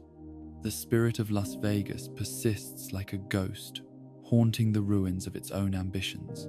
The city sleeps fitfully, dreaming of jackpots and showgirls, while deathclaws prowl through shadows that once knew only the artificial daylight of neon signs and the constant motion of people pursuing pleasures that seemed more important than survival, until survival became the only pleasure left. The house edge that once guaranteed profits for casino owners now belongs to entropy and time, those patient dealers who never lose because they never stop playing, shuffling the cards of cause and consequence, while human players come and go like brief candle flames in the eternal darkness that surrounds all human endeavor. The chips are down, the wheel has stopped spinning, and the only question that remains is whether anyone still believes the game is worth playing when the stakes have become so high and the odds of winning have grown so slim. The primordial horror that stalks through the irradiated wilderness of post-war America finds its ultimate expression in creatures so perfectly adapted to violence and destruction that they seem less like evolutionary accidents than deliberate manifestations of humanity's deepest nightmares about the price of atomic hubris. Deathclaws represent more than simple biological mutation. They embody the transformation of natural selection into an engine of retribution, producing apex predators whose very existence serves as a constant reminder that the world humans broke cannot be easily repaired and may never again be truly safe for the species that thought itself master of all creation. The introduction of Deathclaws to the television adaptation of the Fallout universe carries significance that extends far beyond their obvious value as dramatic antagonists or spectacular visual effects showcases, for these creatures serve as living symbols of the fundamental transformation that atomic warfare inflicted on the natural world and the ecological relationships that had sustained human civilization for millennia. Their presence in any environment indicates not just local danger but systemic ecological collapse, the breakdown of the complex food webs and territorial boundaries that normally prevent such perfectly efficient killing machines from dominating entire regions. To understand the true horror that Deathclaws represent in our imagined second season, we must first comprehend the pre-war military research that created them as instruments of biological warfare, designed by government scientists who possessed the technical knowledge necessary to manipulate genetic material, but lacked the wisdom to foresee the long-term consequences of unleashing such creatures into environments that had no natural defenses against their predatory capabilities. The Jackson's chameleons that served as the base genetic material for these experiments were chosen not for their size or natural aggression, but for their adaptability and their capacity for rapid evolutionary change under selective pressure. The forced evolutionary virus that transformed harmless reptiles into engines of destruction represents one of the most successful and simultaneously most catastrophic achievements of pre-war biological research, demonstrating humanity's mastery over the fundamental mechanisms of life, while revealing the species' profound inability to control the forces it unleashes or predict the ultimate consequences of its technological achievements. The FEV succeeded beyond its creator's wildest dreams and worst nightmares, producing creatures that exceeded every specification for lethality, while proving impossible to contain or control once released into the broader ecosystem. The physical characteristics that make deathclaws so terrifyingly effective as predators reflect not just random mutation but deliberate design by scientists who understood exactly what combination of traits would produce the perfect killing machine. Their razor-sharp claws can slice through metal and stone as easily as flesh, while their muscular build enables them to achieve speeds that make escape virtually impossible for any creature unlucky enough to attract their attention. Their natural armor provides protection against most conventional weapons, while their acute senses allow them to track prey across vast distances and detect threats that would remain invisible to human perception. But it is their intelligence that transforms deathclaws from dangerous animals into existential threats to human survival. For these creatures possess cognitive capabilities that approach or exceed human levels, while remaining utterly alien in their motivations and understanding of the world. They can learn from experience, adapt their hunting strategies to counter human defensive measures, and even engage in primitive forms of communication and cooperation that suggest the emergence of a new form of consciousness that humanity is poorly equipped to understand or predict. The pack behavior that deathclaws exhibit in some regions indicates a level of social organization that multiplies their individual threat potential exponentially, as coordinated hunting groups can overcome defensive measures that might successfully deter solitary predators. The alpha specimens that lead these packs demonstrate tactical thinking and strategic planning capabilities that rival human military commanders, while their ability to communicate with other pack members enables them to execute complex ambushes and flanking maneuvers that exploit the psychological as well as physical vulnerabilities of their prey.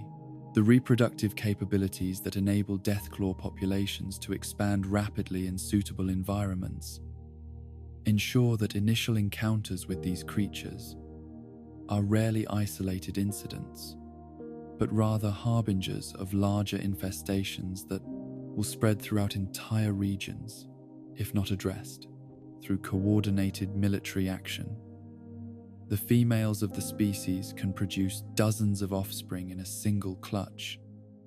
while the young mature rapidly enough to become dangerous predators within months of hatching, creating exponential population growth that can overwhelm the defensive capabilities of even well-armed human settlements. The territorial behavior that deathclaws exhibit once they establish themselves in a particular area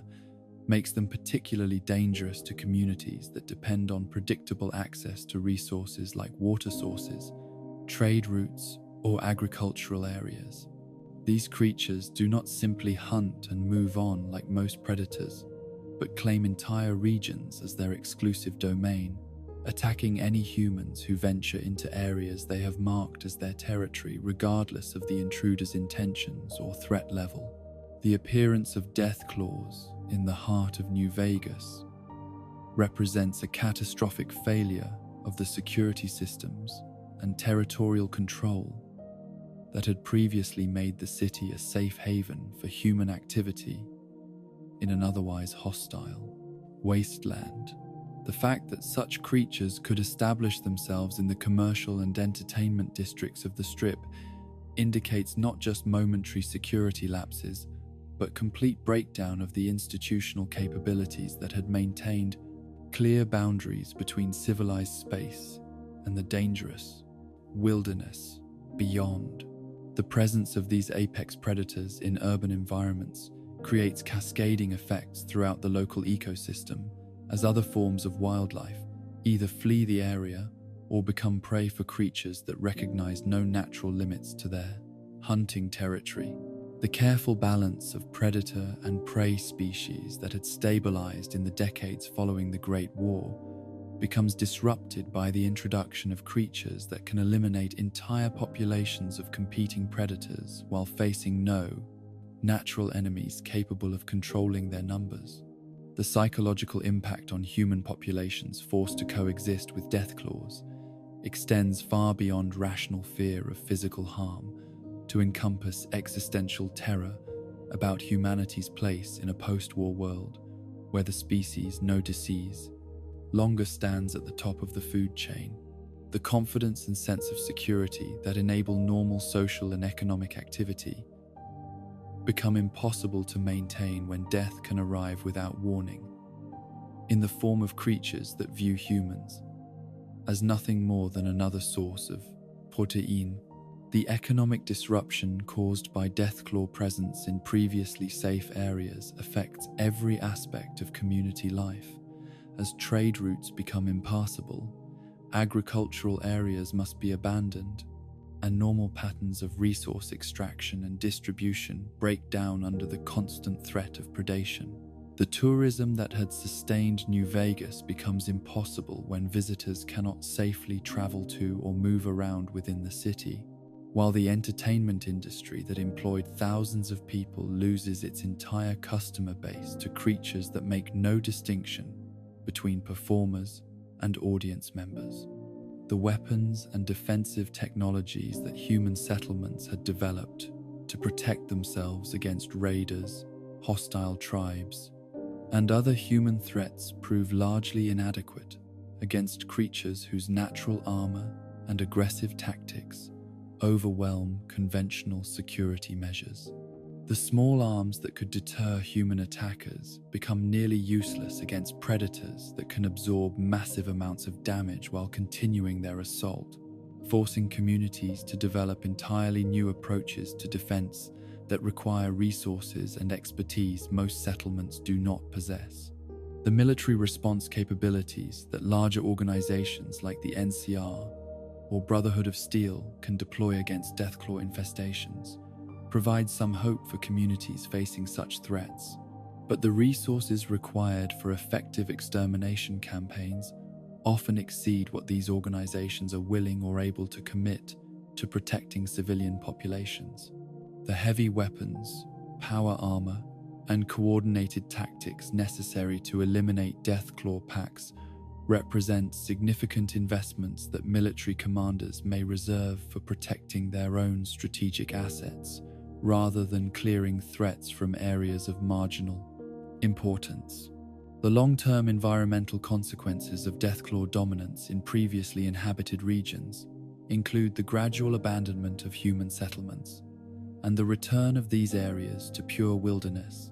effectively reversing decades or centuries of post-war recovery and reconstruction. The communities that had slowly rebuilt themselves from the ashes of the Great War find themselves forced to retreat from territories they had claimed and developed, losing not just their physical investments,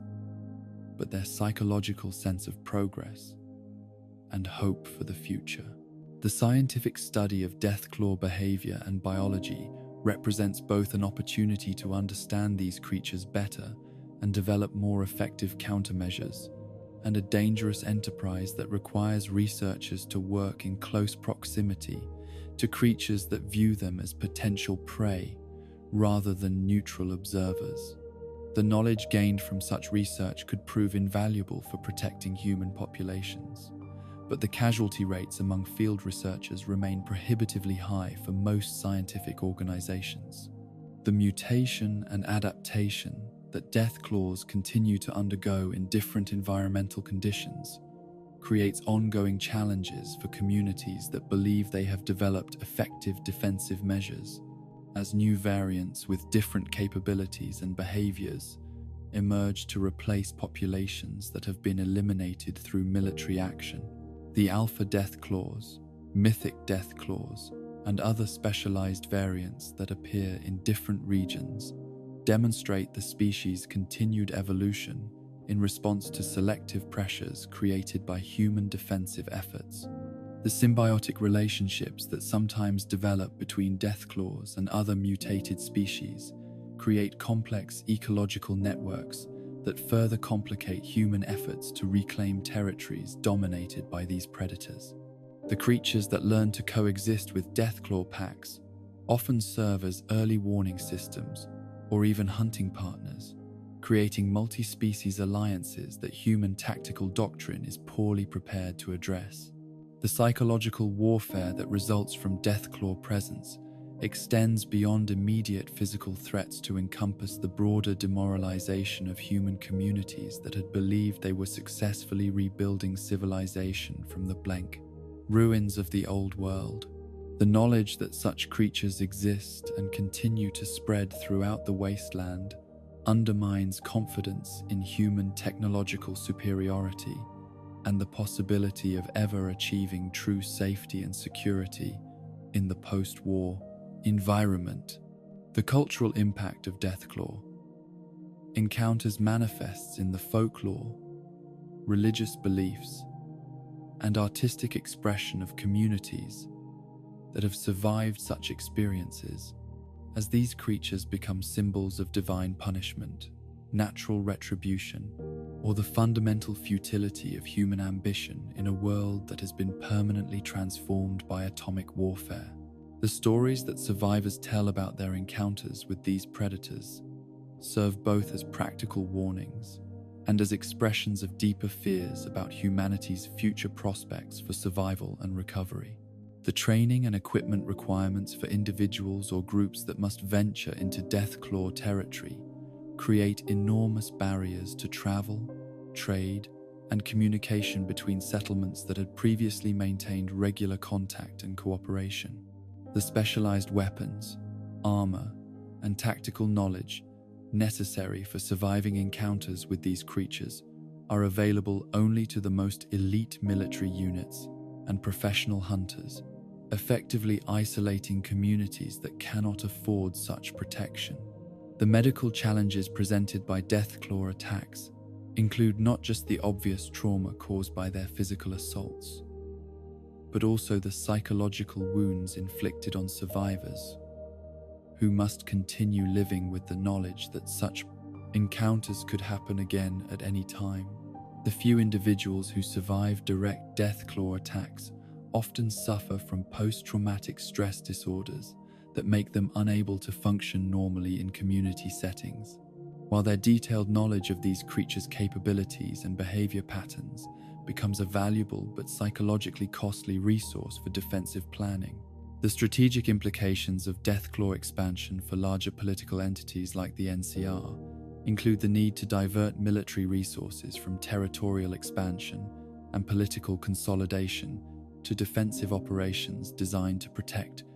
existing settlements from creature threats that recognize no political boundaries or diplomatic solutions. The long-term sustainability of democratic institutions and economic development becomes questionable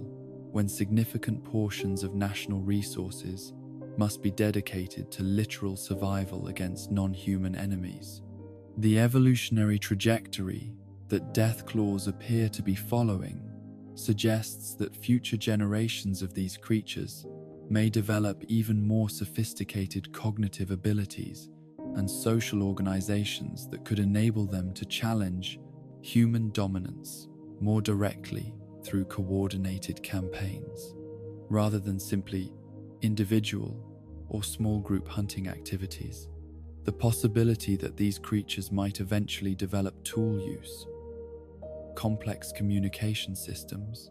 or even primitive technological capabilities represents a long-term existential threat that current human military doctrine is not designed to address. The moral questions raised by humanity's relationship with deathclaws include debates about whether these creatures deserve protection as sentient beings or elimination as existential threats, discussions that become particularly complex when considering the human responsibility for their creation through pre-war biological warfare research. The fact that deathclaws were originally designed as weapons by human scientists complicates simple narratives about natural selection or environmental adaptation, raising questions about justice, responsibility, and the appropriate response to consequences of past decisions made by people who are no longer alive to face accountability. As we contemplate the role that Deathclaws might play in our imagined second season, we must consider not only their immediate impact as physical threats, but also their broader significance as symbols of the transformed world that post-war survivors must navigate, and the ongoing consequences of pre-war decisions that continue to shape the possibilities available to future generations. These creatures represent the permanent alteration of the natural world that atomic warfare created, serving as constant reminders that some changes cannot be undone and some problems cannot be solved through human ingenuity alone. The encounter between civilized communities and Deathclaw populations becomes a metaphor for the broader struggle between human attempts to rebuild organized society and the chaotic forces that constantly threaten to overwhelm such efforts, whether those forces take the form of dangerous wildlife, environmental degradation, resource scarcity, or the simple entropy that affects all complex systems when the energy required to maintain them becomes insufficient to counter the natural tendency toward dissolution and decay. In the deep silence of the wasteland night, when even the hardy creatures that thrive in radioactive environments grow quiet and still, the distant roar of a Deathclaw hunting call echoes across empty landscapes, like a primal scream that speaks to the fundamental terror of being prey in a world where humans no longer rule unchallenged. The sound carries further than any human voice could reach, serving notice that the age of easy dominance has ended, and the time of struggle for survival has begun anew, with stakes higher than any game played in the casinos of New Vegas, and odds that favor the house of nature over the house of human ambition. These perfect predators sleep lightly when they sleep at all. Their senses attuned to opportunities that darkness provides and dangers that daylight might reveal, dreaming perhaps of easier hunts and richer territories, while their presence transforms the geography of fear that defines the boundaries of human settlement and the limits of post-war recovery in a world where evolution has become a weapon turned against its own creators. The pristine corridors of Vault-Tech's underground sanctuaries were designed to preserve more than human life through the atomic fire that consumed the surface world. They served as laboratories for the most ambitious social engineering project in human history, transforming their inhabitants into unwitting subjects in experiments that would determine the shape of post-war civilization according to corporate boardroom visions of humanity's proper future. The vault dwellers who emerge, blinking into the harsh light of the wasteland, carry with them not just the physical legacy of pre-war technology and preserved knowledge, but the psychological imprint of systematic manipulation that began before their birth and continues to influence their understanding of themselves and their place in a world their ancestors helped destroy. Hank McLean's journey from the relative safety of Vault 33 to the irradiated ruins of New Vegas represents more than a simple quest for answers about his wife's disappearance. It embodies the broader awakening of Vault populations to the true nature of their imprisonment and the gradual revelation of the conspiracy that transformed nuclear holocaust from humanity's greatest tragedy into corporate America's most successful business plan. The man who walks across the wasteland toward an uncertain reunion with figures from his pre-war past carries within himself the accumulated guilt and complicity of a generation that chose comfortable lies over uncomfortable truths, personal security over collective responsibility, and individual survival over species-wide moral reckoning. The psychological architecture of Vault life was carefully engineered to produce specific types of human beings whose characteristics would serve Vault-Tech's long-term objectives while preventing the development of traits that might threaten corporate control over post-war reconstruction. The emphasis on compliance, routine, and unquestioning faith in institutional authority created populations that were perfectly suited to serve as willing subjects in whatever experiments their overseers deemed necessary for advancing scientific knowledge or testing social testing theories, while their isolation from surface conditions left them unprepared to function independently in the harsh environment that awaited beyond their sealed doors. The revelation that vault dwellers were not survivors but subjects fundamentally alters the moral calculation of every choice they make after learning the truth about their origins and purpose. The knowledge that their entire existence has been shaped by corporate objectives rather than humanitarian concerns transforms their relationship with the world from one of grateful refuge seeking to one of complicity in crimes they never consciously chose to commit. The comfortable certainties that made vault life psychologically sustainable become sources of shame and self-doubt when viewed from the perspective of surface dwellers who never enjoyed such protection, but also never participated in such systematic deception. Lucy McLean's character development throughout the first season and into our imagined continuation reflects the broader process of vault dweller awakening that must occur as these populations confront the gap between their sanitized understanding of post-war reality and the actual conditions that have shaped wasteland civilization for over 2 centuries. Her transformation from naive idealist to informed participant in post-war society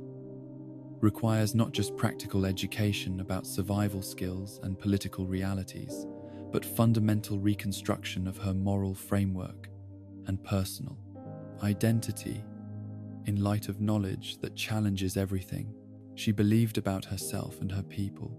The technical sophistication that vault dwellers bring to surface interactions provides them with significant advantages in many situations while creating disadvantages in others, as their familiarity with advanced technology and systematic thinking enables them to solve problems that baffle wasteland natives. But their lack of experience with improvisation and resource scarcity leaves them vulnerable to challenges that surface dwellers navigate instinctively. The pre-war knowledge they carry includes both invaluable information about scientific principles and manufacturing processes, and dangerous misconceptions about human nature and social organization that must be unlearned through often painful experience. The social dynamics that develop when vault populations encounter surface communities reveal fundamental differences in values, priorities, and worldviews that reflect their contrasting experiences of post-war survival and adaptation. The vault dwellers' emphasis on collective decision-making and institutional authority often conflicts with the individualistic and opportunistic approaches that wasteland conditions have fostered, while their technological capabilities and educational advantages create resentment among surface populations who view them as privileged outsiders, undeserving of the resources they possess. The economic impact of vault dweller emergence on wasteland communities varies dramatically depending on the specific vault's experiment and the resources its inhabitants bring with them, as some populations possess advanced manufacturing capabilities and scientific knowledge that could revolutionize local technology and living standards, while others carry little more than basic education and outdated equipment that provide minimal advantage over existing surface capabilities. The integration of vault populations into existing economic networks requires careful navigation of competing interests and established power structures that may view newcomers as threats to existing arrangements. The political implications of vault dweller participation in wasteland governance extend far beyond their immediate contributions to specific communities, to encompass broader questions about democratic legitimacy, institutional authority, and the proper relationship between expertise and popular will. The Vault Dwellers' faith in systematic planning and institutional solutions often conflicts with the pragmatic individualism that wasteland conditions have fostered, creating tensions between technocratic approaches to problem solving and the grassroots democracy that many surface communities have developed through necessity. The military capabilities that some Vault populations possess through their preserved pre-war training programs and weapons stockpiles make them valuable allies for existing factions, while also creating new sources of instability as different groups compete for Vault Dweller loyalty and support. The knowledge of military tactics, weapons maintenance, and strategic planning that these populations retain could shift the balance of power between existing factions in ways that alter the fundamental dynamics of wasteland politics. The cultural preservation efforts that many Vaults maintained through their isolation period include not just practical knowledge about pre-war technology and social organization, but also artistic, musical, and literary traditions that surface communities have largely lost through the practical demands of survival in hostile environments. The Vault Dwellers who emerge carrying these cultural treasures face the challenge of sharing them with populations that may lack the educational background necessary to appreciate their significance, while maintaining the traditions themselves in environments that offer little support for activities not directly related to survival. The medical and scientific knowledge that Vault populations preserve through their controlled environment experiments represents perhaps their most immediately valuable contribution to surface communities, as their understanding of advanced surgical techniques, pharmaceutical production, and disease prevention could address health crises that have plagued wasteland populations for generations. The implementation of Vault medical protocols in surface communities requires not just technical knowledge, but cultural adaptation to very different standards of resource availability and patient expectations. The psychological trauma that Vault Dwellers experience when confronting the true nature of their existence and the complicity of their communities in pre-war crimes creates ongoing challenges for their integration into surface society, as many individuals struggle with guilt, depression, and identity crises that affect their ability to form meaningful relationships and contribute productively to their new communities. The therapeutic interventions necessary to address these psychological wounds are rarely available in wasteland settings, leaving many Vault Dwellers to process their trauma through whatever informal support systems they can develop. The religious and philosophical implications of Vault Dweller, awakening to their true history, challenge not just their personal beliefs, but the broader theological and ethical frameworks that surface communities have developed to make sense of the post-war condition. The revelation that nuclear holocaust was deliberately engineered by corporate interests, rather than resulting from political miscalculation or ideological conflict, requires fundamental revision of moral and spiritual understanding that affects both Vault Dwellers and the surface populations they encounter. The generational differences that exist within Vault populations create additional complexity for their adaptation to surface life, as older residents who remember pre-war conditions may respond differently to revelations about Vault-Tech's conspiracy than younger people who have known only Vault life and possess different psychological attachments to institutional authority. The family dynamics that develop as different generations process their awakening at different rates often mirror the broader social tensions that emerge within Vault communities as they confront uncomfortable truths about their past. The technological dependence that Vault life fostered among its inhabitants creates ongoing vulnerability when they encounter the resource limitations and maintenance challenges that characterize surface life, as their familiarity with automated systems and reliable infrastructure leaves them unprepared for the constant improvisation and repair work that wasteland survival requires. The psychological adjustment to less comfortable and predictable living conditions often proves as challenging as the practical learning necessary for surface survival. The leadership structures that emerge within vault populations as they adapt to surface life often reflect hybrid approaches that combine their institutional experience with practical lessons learned from wasteland necessity, creating new forms of organization that may prove more effective than purely vault or purely surface approaches to community governance and resource management. The success of these experimental governance structures could provide models for other communities struggling with similar challenges of adaptation and integration. The communication networks that vault dwellers can establish through their technical knowledge and equipment provide opportunities for improving coordination and information sharing between surface communities, while also creating new vulnerabilities to surveillance and infiltration by hostile groups. The balance between connectivity and security requires careful consideration of the trade-offs involved in expanding communication capabilities in environments where information can be as dangerous as weapons. The educational initiatives that vault dwellers can contribute to surface communities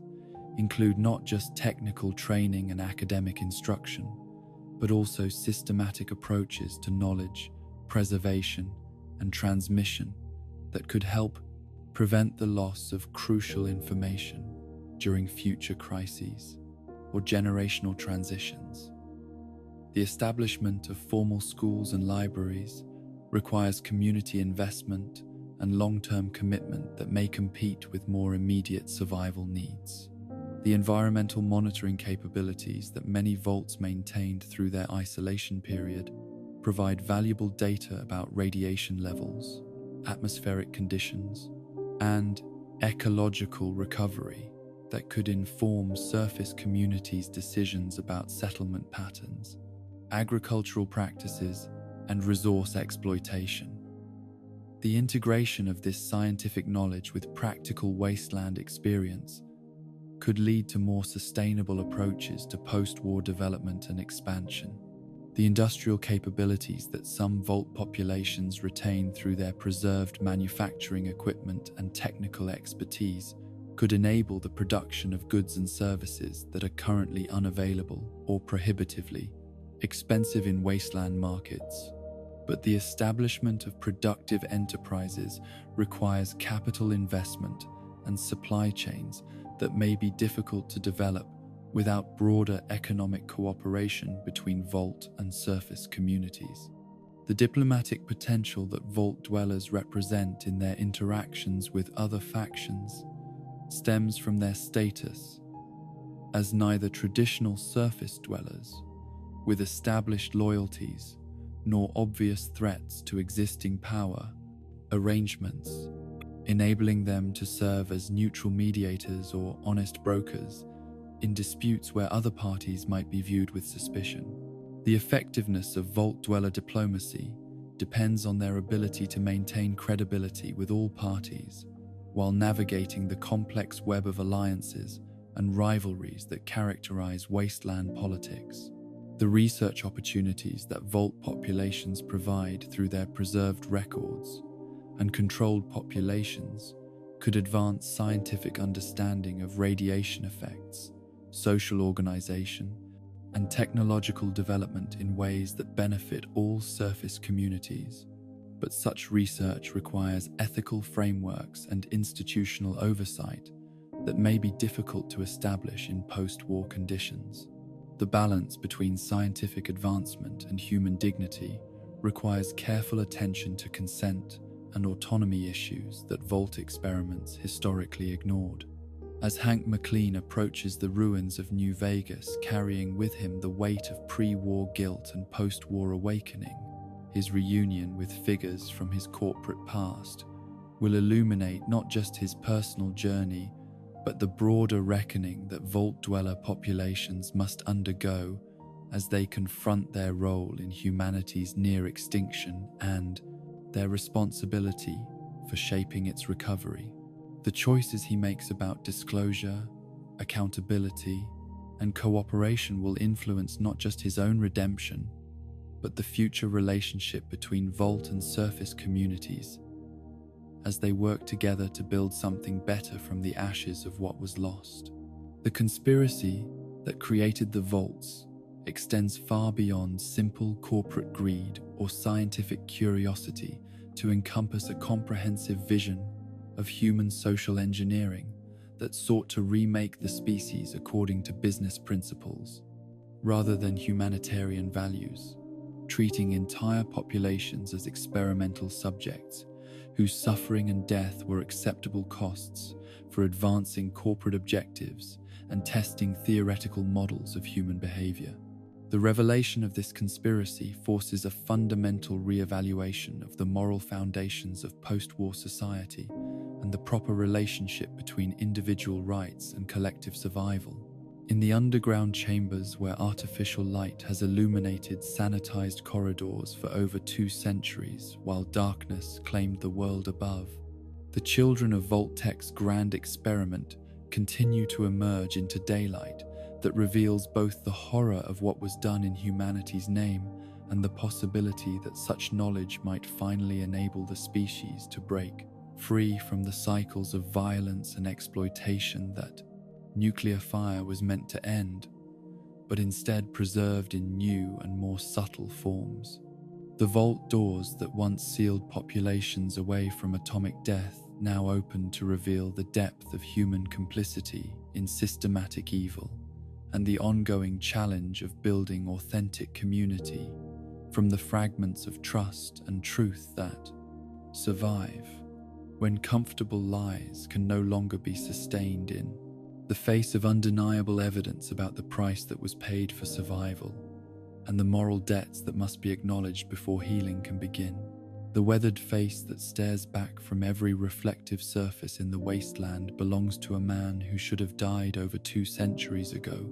whose flesh bears the atomic scars of humanity's final war, while his mind carries memories of a world that existed before the first mushroom cloud bloomed over civilization's graveyards. Cooper Howard, the ghoul who once smiled from movie screens and advertisement billboards as the embodiment of American optimism and masculine virtue, now walks through the ashes of everything he once promoted and defended, searching for family members who may no longer exist while carrying within himself the accumulated weight of witnessing humanity's transformation from hopeful civilization to desperate survival. The journey that transformed Cooper Howard from celebrated actor and corporate spokesperson into the wasteland's most feared bounty hunter represents more than simple physical mutation caused by extreme radiation exposure. Bounty hunter Hazard Umbelese embodies the psychological metamorphosis that occurs when someone is forced to survive in a world that has abandoned every principle they once believed defined human decency and social order. The man who once embodied pre-war America's vision of heroic masculinity and moral clarity has been reshaped by centuries of violence and loss into something that retains human consciousness while operating according to survival instincts that civilization was designed to suppress and control. The search for his missing family that drives Cooper's actions throughout the post-war period reflects not just personal love and loyalty, but a desperate attempt to preserve some connection to the person he was before the Great War transformed both his body and his understanding of human nature. His wife Barb and daughter Janie represent the last links to an identity that atomic fire seemed to have destroyed forever, living reminders that beneath the scarred and hardened exterior of the ghoul lies a man who once believed in the possibility of happiness, security, and moral progress within a just and rational social order. The revelation that Barb was intimately involved in the corporate conspiracy that orchestrated nuclear holocaust adds layers of betrayal and complicity to Cooper's quest that extend far beyond simple family reunion to encompass fundamental questions about love, trust, and forgiveness in relationships poisoned by systematic deception and mass murder. The knowledge that his wife participated in planning the destruction of the world he fought to defend forces Cooper to confront not just the physical challenge of finding her in a transformed landscape, but the psychological challenge of deciding whether the person he loved ever truly existed or was simply another performance in the elaborate theater of corporate manipulation. The preservation technology that enabled Vault Tech executives and their families to survive the nuclear holocaust through cryogenic suspension represents a different approach to immortality than the ghoulification that granted Cooper his extended lifespan, creating parallel but divergent paths through post-war time that bring different capabilities and limitations.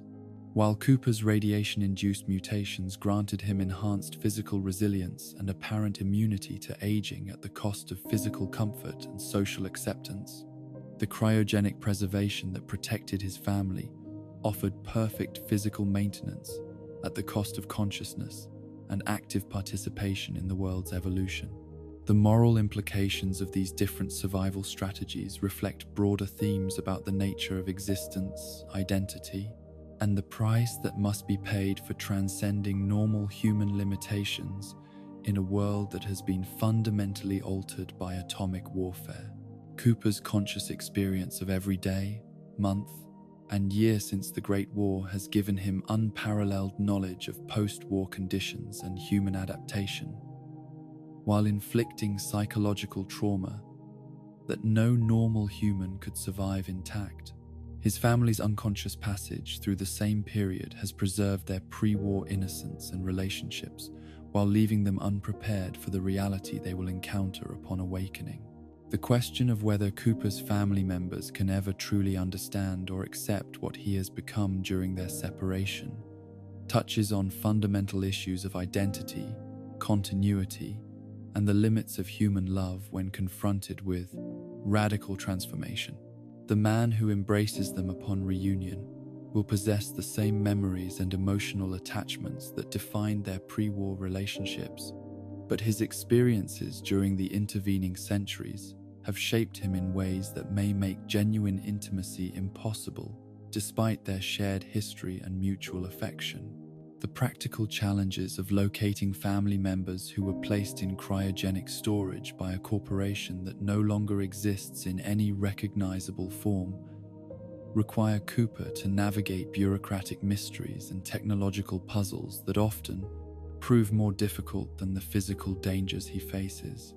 from wasteland predators and human enemies. The institutional knowledge necessary to understand Vault-Tech's preservation protocols and storage locations died with the civilization that created them, leaving Cooper to piece together fragmentary clues while racing against time limits that may already have expired. The psychological impact of Cooper's extended lifespan on his mental health and emotional stability manifests in ways that complicate his relationships with other survivors and his ability to form new attachments that might compensate for the losses he has endured throughout the post-war period. The depression, isolation, and survivor guilt that characterize his interactions with others reflect not just personal trauma, but the broader existential crisis that faces anyone who has outlived their entire world and everyone who gave their life meaning before catastrophe struck. The professional reputation that Cooper has developed as a bounty hunter and mercenary in the post-war wasteland demonstrates both his adaptation to harsh survival conditions and the moral compromises that such adaptation has required,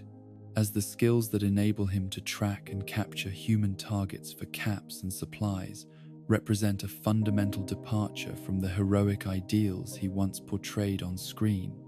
and presumably believed in his personal life.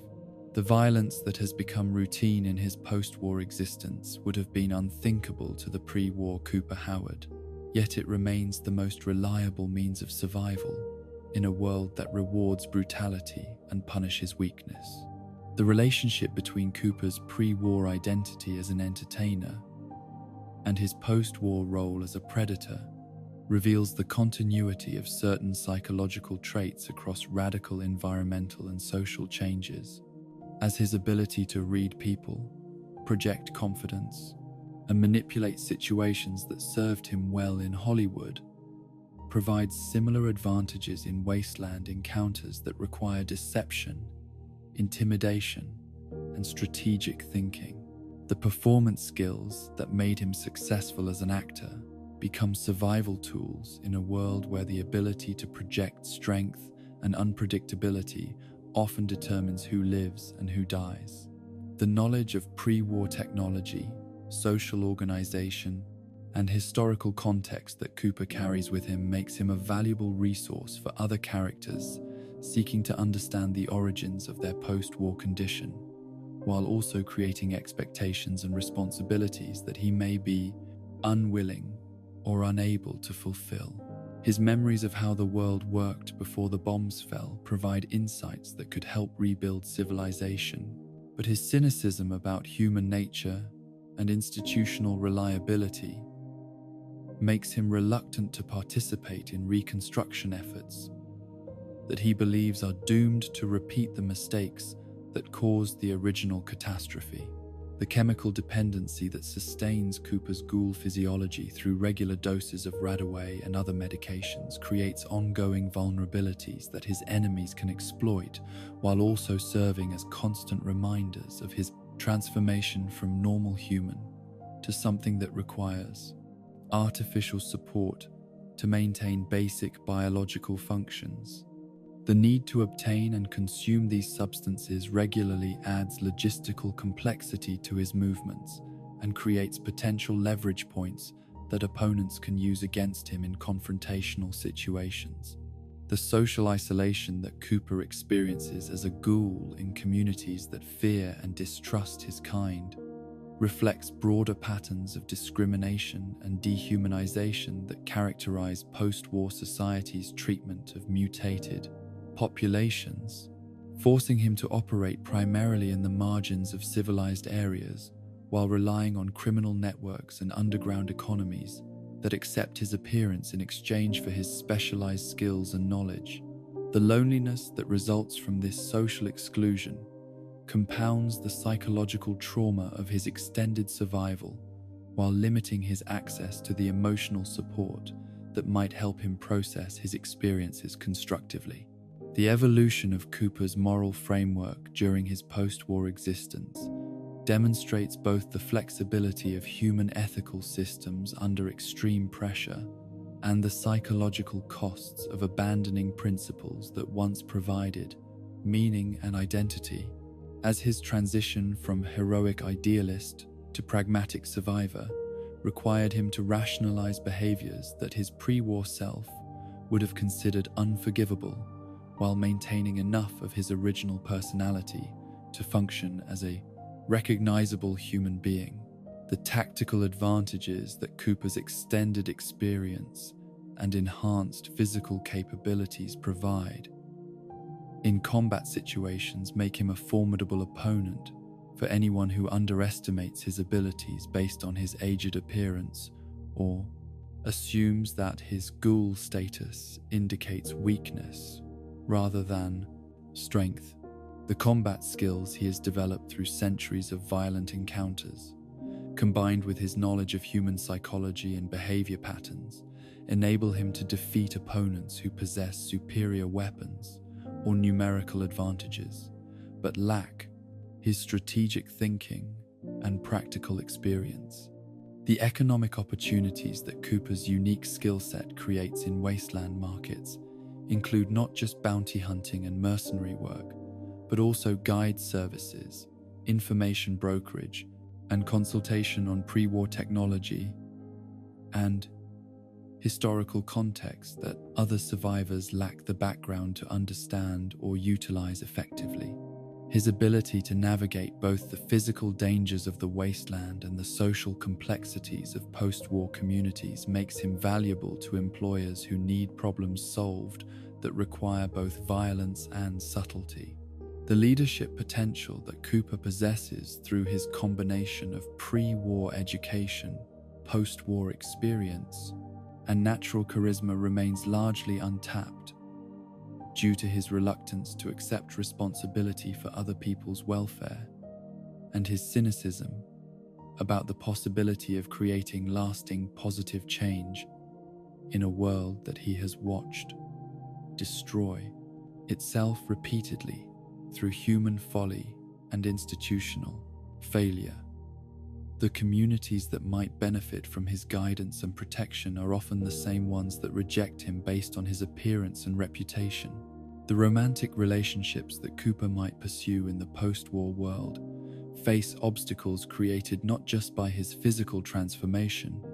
but by the emotional barriers that centuries of loss and violence have created around his capacity for intimacy and trust. As the vulnerability required for genuine love becomes difficult to maintain when survival depends on constant vigilance and emotional detachment from outcomes that might involve the death or betrayal of people he cares about. The spiritual and philosophical questions that Cooper's extended existence raises about the meaning of life, death, and human purpose become particularly acute when considered in the context of a search for family members who may no longer be alive or may not recognize the person he has become during their separation. The reunion he seeks might provide either redemption and renewed purpose or final confirmation that the person he once was has been permanently lost to the atomic fire that transformed both his body and his world. The mentor relationships that Cooper might develop with younger characters seeking to understand the pre-war world or learn survival skills offer opportunities for him to pass on valuable knowledge while potentially rediscovering aspects of his humanity that have been suppressed by the demands of wasteland survival. As teaching and protecting others might awaken dormant protective instincts that connected him to his family and his pre-war identity as someone who used his platform to promote positive values. The confrontation with other pre-war survivors who made different choices about how to navigate post-war conditions could illuminate the roads not taken in Cooper's own journey while forcing him to evaluate whether his Balin adaptation strategy has been optimal, or whether alternative approaches might have preserved more of his essential humanity while still enabling survival in the harsh post-war environment. As Cooper approaches whatever reunion awaits him with family members who have been preserved in suspended animation while he aged through 2 centuries of conscious experience, the encounter will test not just his emotional resilience, but his fundamental beliefs about identity, love, and the possibility of recovering what was lost when the world ended around them. The family he finds may bear the faces and voices he remembers, but their inability to understand or share the experiences that have shaped him during their separation may create new forms of loss that prove even more painful than their original disappearance. The tragedy of Cooper's quest lies not in the possibility that his family may be dead, but in the likelihood that even if they are alive, the gulf between their preserved innocence and his accumulated experience may make meaningful reconnection impossible, despite their mutual love and shared memories. The ghoul who embraces them will be simultaneously the same person they remember and someone entirely different, shaped by experiences they cannot comprehend and transformed by choices they never had to make. The hope that sustains Cooper through his darkest moments stems from the possibility that love might prove stronger than transformation, that the bonds forged in the world that was might survive the atomic fire that created the world that is, and that family connections might provide the anchor point necessary for reconstructing identity and purpose from the fragments of what survived when everything else was lost to nuclear flame and radioactive wind. In the quiet hours before dawn, when the wasteland sleeps fitfully under stars that shine through atmospheres still tainted with the dust of civilization's collapse, Cooper Howard continues his patient search across landscapes that bear no resemblance to the world where his family once waited for him to come home from work. The man who once promised audiences that tomorrow would be better than today now searches for proof that some promises can survive even the end of the world, that some loves are strong enough to bridge not just the gap between life and death, but the chasm between who we were and who we become, when survival demands everything we have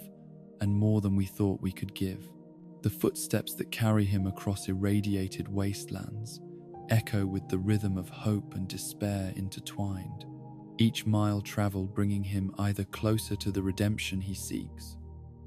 or further confirmation that some losses are so complete that even ghoulish immortality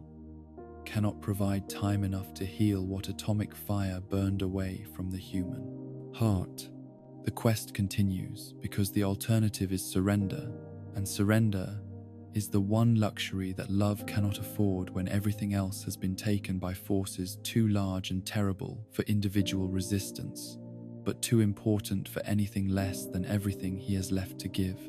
The gleaming towers of pre-war science that once reached toward atomic-powered tomorrows now stand as monuments to humanity's fatal combination of brilliance and blindness, their laboratories and research facilities transformed into graveyards,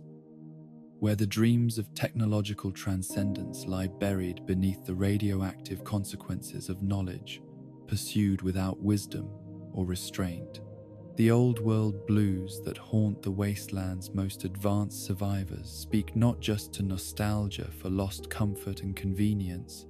but to the deeper melancholy of recognizing how close humanity came to achieving genuine paradise before choosing instead to perfect the instruments of its own destruction through the same scientific methods that might have lifted the species to unprecedented heights of prosperity and understanding. The technological infrastructure that shapes post-war society represents both humanity's greatest achievement and its most enduring curse, as the same atomic energy that powers settlements and cities also contaminates the environment with radiation that will persist for millennia, while the weapon systems designed to protect civilization instead ensured its near-total annihilation when deployed according to their intended specifications. The survivors who inherit these technological legacies must navigate the complex moral landscape of using tools created by people who possessed superior technical knowledge but demonstrated catastrophic failures of judgment about the taste, appropriate limits of scientific inquiry and weapons development. The artificial intelligence systems that emerged from pre-war computer research continue to influence post-war governance and social organization in ways that often exceed their original programming parameters. As entities like ZAC supercomputers and house management systems attempt to fulfill directives that were conceived for a world that no longer exists while adapting their operations to conditions their creators never anticipated or prepared them to address. The relationship between human communities and these artificial minds raises fundamental questions about consciousness, authority, and the proper role of technology in determining social policy and individual behavior.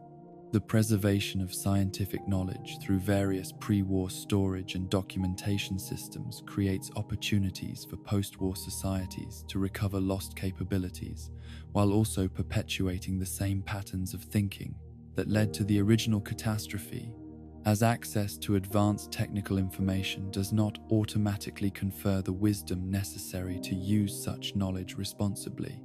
or the institutional frameworks necessary to prevent its abuse by individuals or groups seeking power over others. The libraries, databases, and research facilities that survived the Great War contain both the keys to rebuilding civilization and the blueprints for destroying it more thoroughly than the first nuclear exchange managed to accomplish. The energy weapons technology that represents one of the most visible differences between pre-war and post-war military capabilities demonstrates the complex relationship between technological advancement and social development, as communities that possess laser rifles and plasma cannons often use them to perpetuate the same cycles of violence and exploitation that characterized human conflict throughout history, while settlements that lack access to such weapons sometimes develop more cooperative and sustainable approaches to resolving disputes and managing resources.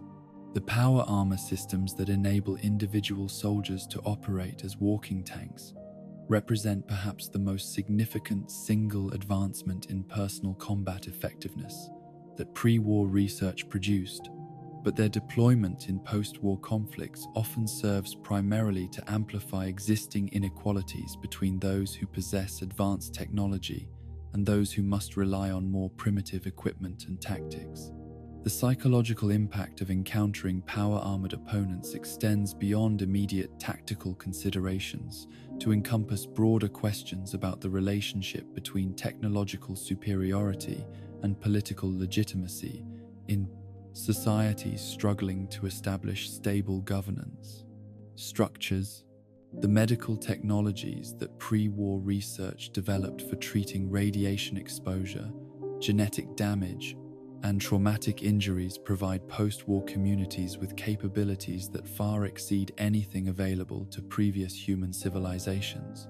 Yet the complexity and resource requirements of these systems often limit their availability to elite populations, while leaving the majority of survivors to rely on folk remedies and improvised treatments that achieve variable results at the best. The autodocs, stimpaks, and genetic modification techniques that could revolutionize post-war healthcare remain largely inaccessible to communities that lack the industrial infrastructure necessary to produce and maintain such sophisticated systems. The transportation technologies that connected pre-war America through networks of automobiles, aircraft, and public transit systems have largely disappeared from post-war society due to the destruction of manufacturing capabilities and fuel production facilities, forcing communities to redevelop more primitive but potentially more sustainable approaches to moving people and goods across the transformed landscape. The few functioning vehicles that remain from the pre-war period require constant maintenance using scavenged parts and improvised repairs that gradually reduce their reliability and effectiveness while consuming resources that might be better allocated to other survival priorities. The communication systems that enabled instant global connectivity before the Great War have been replaced by fragmented networks of radio transmissions and message services that provide limited range and reliability while remaining vulnerable to interference from atmospheric radiation and deliberate jamming by hostile groups. The social and political implications of reduced communication capabilities extend beyond simple inconvenience to affect the fundamental possibilities for cooperation and coordination between distant communities that might otherwise benefit from trade, relationships, and mutual defense agreements. The agricultural technologies that supported pre-war food production systems offer potential solutions to the malnutrition and food scarcity that characterize much of post-war society, but their implementation requires not just technical knowledge but also access to fertilizers, pesticides, and specialized equipment that may no longer be available or may require industrial capabilities that exceed what most post-war communities can develop or maintain. The hydroponic farms and genetic modification techniques that could provide abundant food supplies remain theoretical possibilities for settlements that lack the resources to translate knowledge into practical application. The manufacturing capabilities that enabled pre-war society to produce the complex goods and systems that supported its high standard of living have largely disappeared, along with the supply chains, quality control systems, and specialized workforce training programs that made mass production possible, leaving post-war communities to rely on scavenging, improvisation, and small-scale craftsmanship that cannot adequately replace the industrial capacity that atomic warfare destroyed. The machine shops and fabrication facilities that do exist often focus on weapon production and basic survival equipment rather than the consumer goods and infrastructure components that would be necessary for genuine civilizational recovery. The educational systems that preserved and transmitted scientific knowledge in pre-war society have been replaced by informal apprenticeship programs and oral tradition that may adequately convey practical skills, but often fail to maintain the theoretical understanding and systematic methodology that enabled the original development of advanced technologies. The schools and universities that might rebuild comprehensive educational capabilities require social stability and resource allocation that most post-war communities cannot provide while struggling with immediate survival challenges.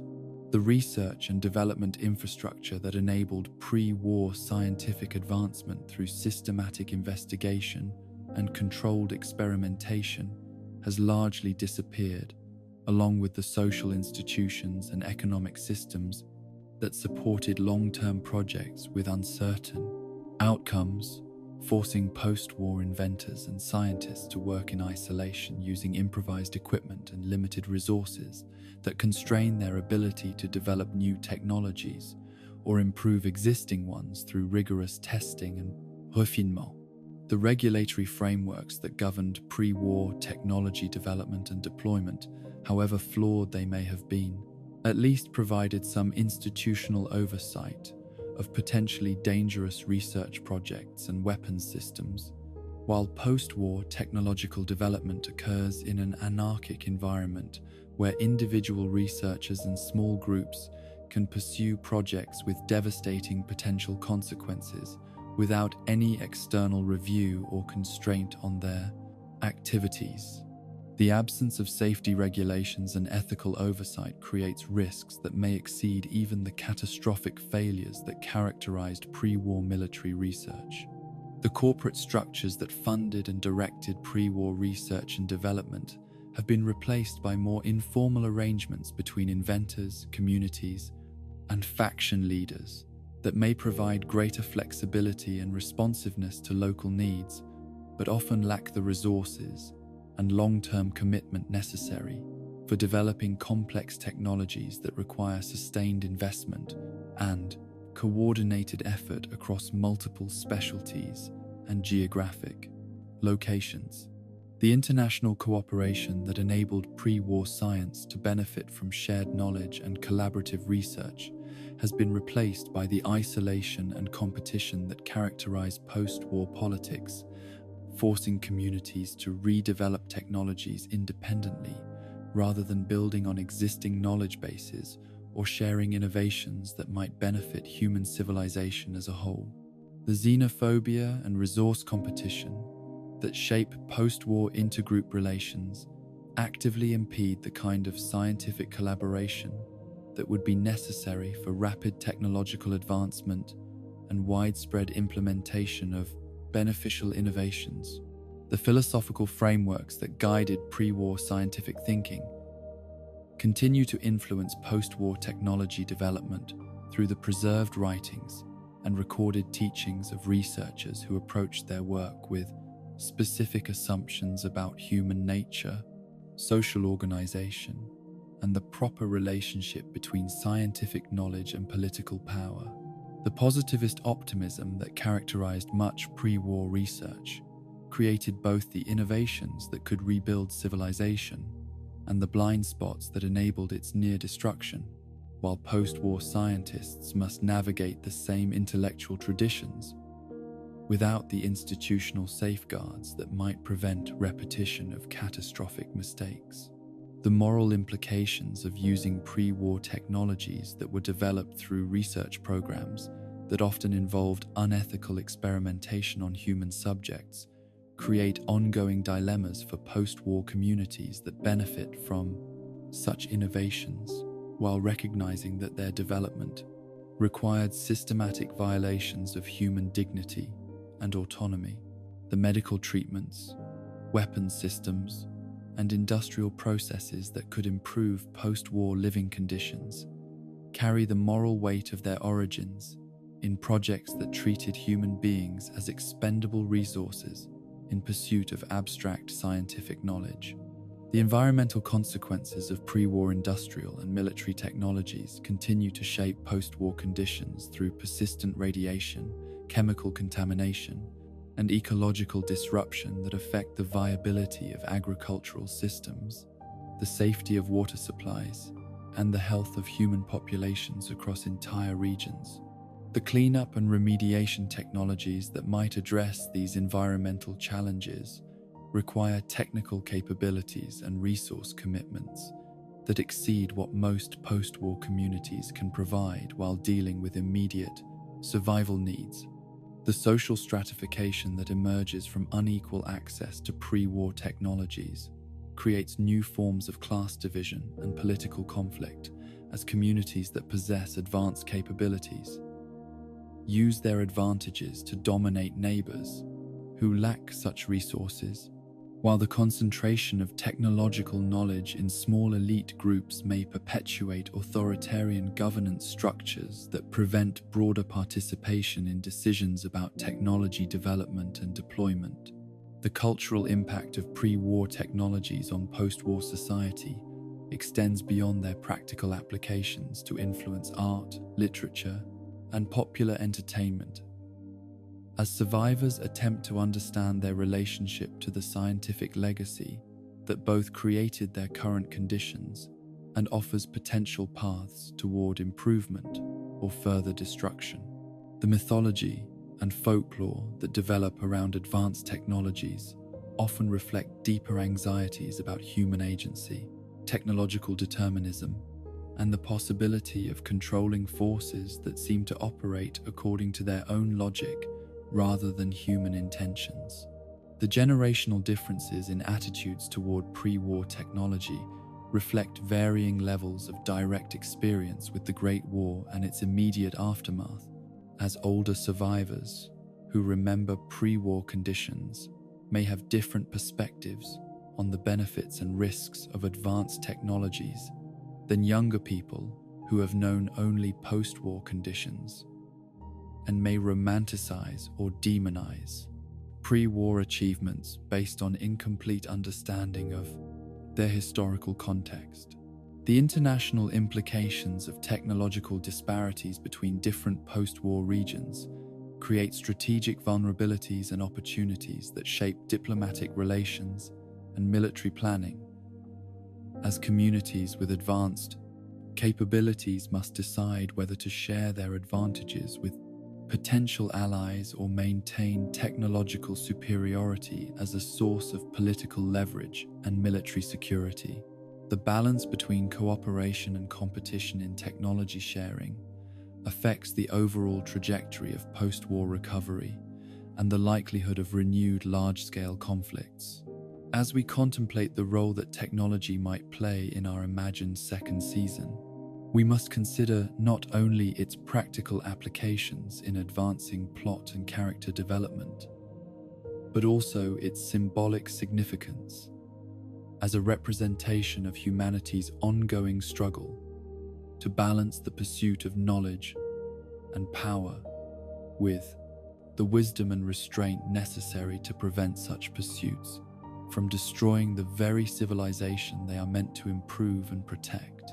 The laboratories and workshops where post-war scientists continue the work of their pre-war predecessors serve as temples to humanity's faith in progress, while simultaneously serving as potential sites for the development of new catastrophes that might exceed even the Great War in their scope and destructive potential.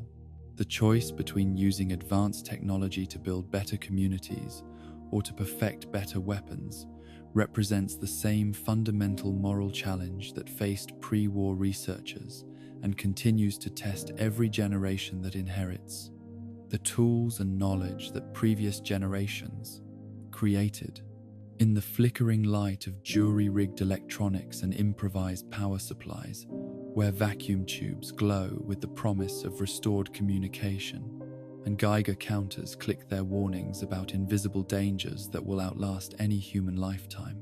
the children of the atomic age continue their ancestors' work of reaching toward transcendence, while struggling not to repeat the mistakes that transformed paradise into wasteland through the application of godlike power guided by all too human wisdom. The old world blues that echo through research facilities and abandoned laboratories speak to the eternal human longing for knowledge that exceeds our grasp and power that exceeds our wisdom, reminding us that every technological advancement carries within itself the seeds of both salvation and destruction, waiting for human choice to determine which possibility becomes reality in a world where the margin for error grows smaller with each increase in our capabilities to reshape the fundamental forces that govern existence itself. The mahogany boardroom, where America's captains of industry gathered to plan humanity's future, gleamed with the polished surfaces of corporate power, its walls lined with charts and projections that reduced entire civilizations to profit margins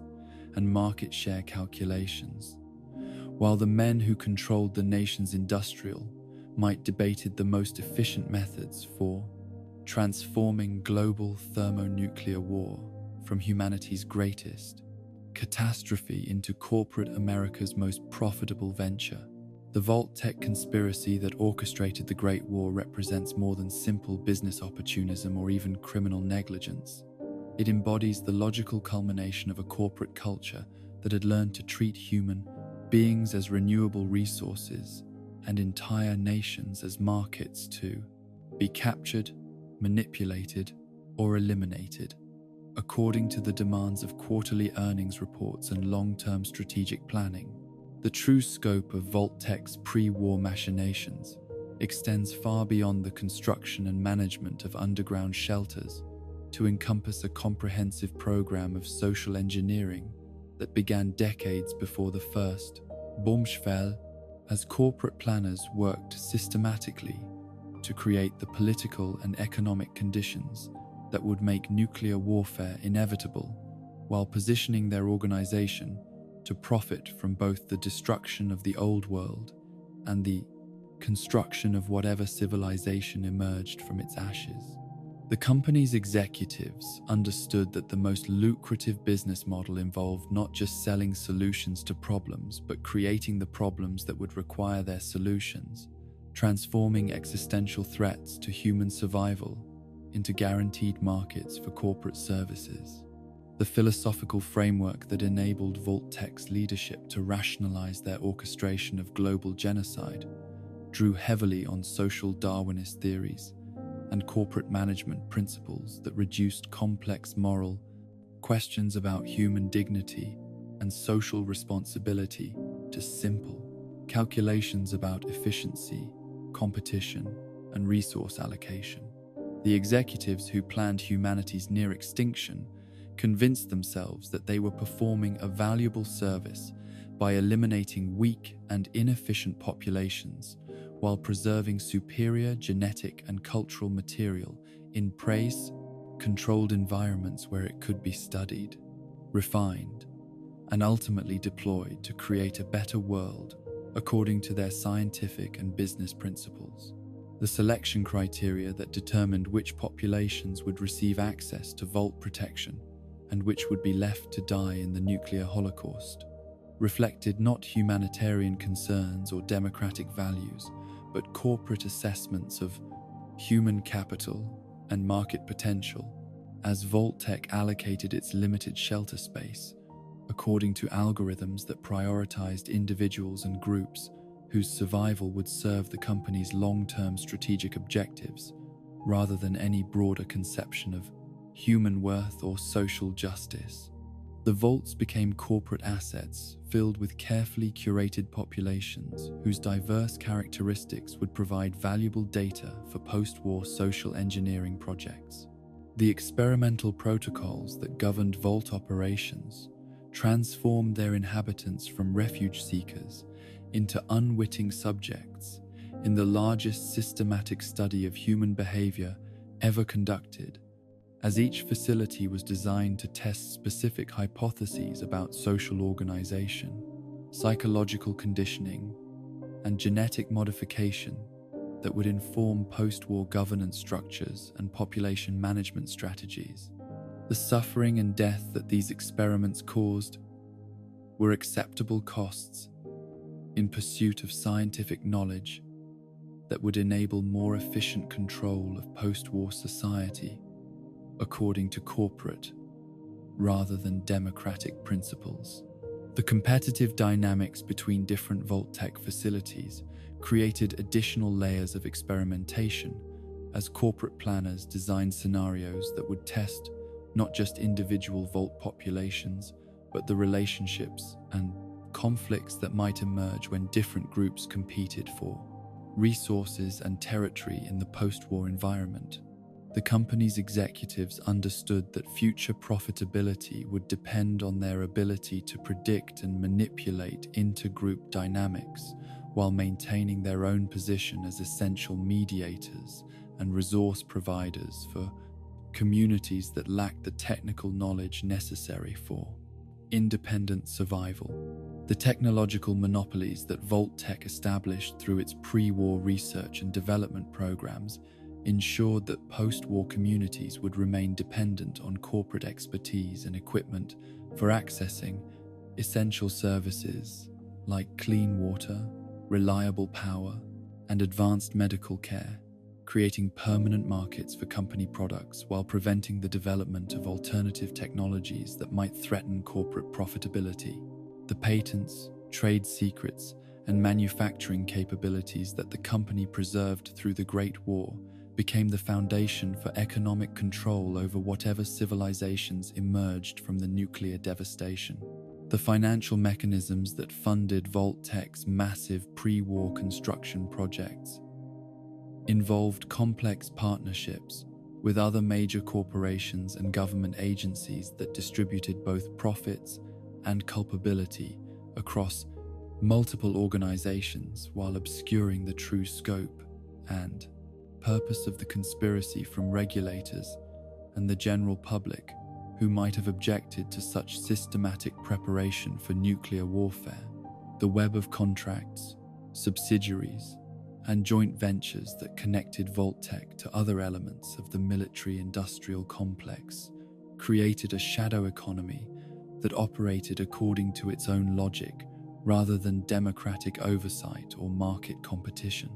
The propaganda campaigns that Vault-Tec conducted to normalize public acceptance of nuclear war and vault construction presented atomic conflict as inevitable rather than preventable, while positioning corporate shelters as reasonable, insurance policies rather than instruments of social control and human experimentation. The advertising materials and educational programs that the company produced systematically desensitized populations to the moral implications of nuclear warfare, while creating demand for vault spaces that would be allocated according to corporate criteria rather than public need. The international dimensions of Vault-Tec's conspiracy involved coordination with similar corporate interests in other nuclear powers to ensure that global thermonuclear war would occur on schedule and according to specifications that would maximize post-war opportunities for participating companies while minimizing the risk that any government or military organization might retain sufficient capability to interfere with corporate reconstruction plans. The conspiracy transcended national boundaries because its ultimate objectives required the simultaneous destruction of all existing governmental and social institutions that might compete with corporate authority in the post-war period. The timing mechanisms that triggered the Great War reflected careful coordination between corporate planners and political leaders who had been systematically compromised through a combination of financial incentives, ideological manipulation, and blackmail that ensured their cooperation with Vault-Tec's strategic objectives. even when such cooperation required them to betray their official duties and constitutional obligations. The nuclear exchange that destroyed civilization occurred not because of political miscalculation or ideological conflict, but because corporate algorithms determined that the optimal moment for profitable apocalypse had arrived. The post-war governance structures that Vault-Tec envisioned for its emerging populations combined elements of corporate management theory with authoritarian political control to create hybrid systems that would maximize both economic efficiency and social stability, while preventing the development of democratic institutions that might challenge corporate authority or redistribute resources according to popular rather than market-based criteria. The Vault experiments provided valuable data about which combinations of incentives, punishments, and propaganda techniques would be most effective for controlling post-war populations. The genetic modification programs that many Vaults conducted under the guise of medical research and health maintenance actually served to create distinct population groups with specialized characteristics that would serve specific functions in post-war corporate hierarchies. As Vault-Tec planners sought to develop biological castes that would be physically and psychologically suited for different roles in the company's vision of optimal social organization, the human subjects who underwent such modifications were unaware that they were being transformed into components of a corporate production system rather than receiving beneficial medical treatments.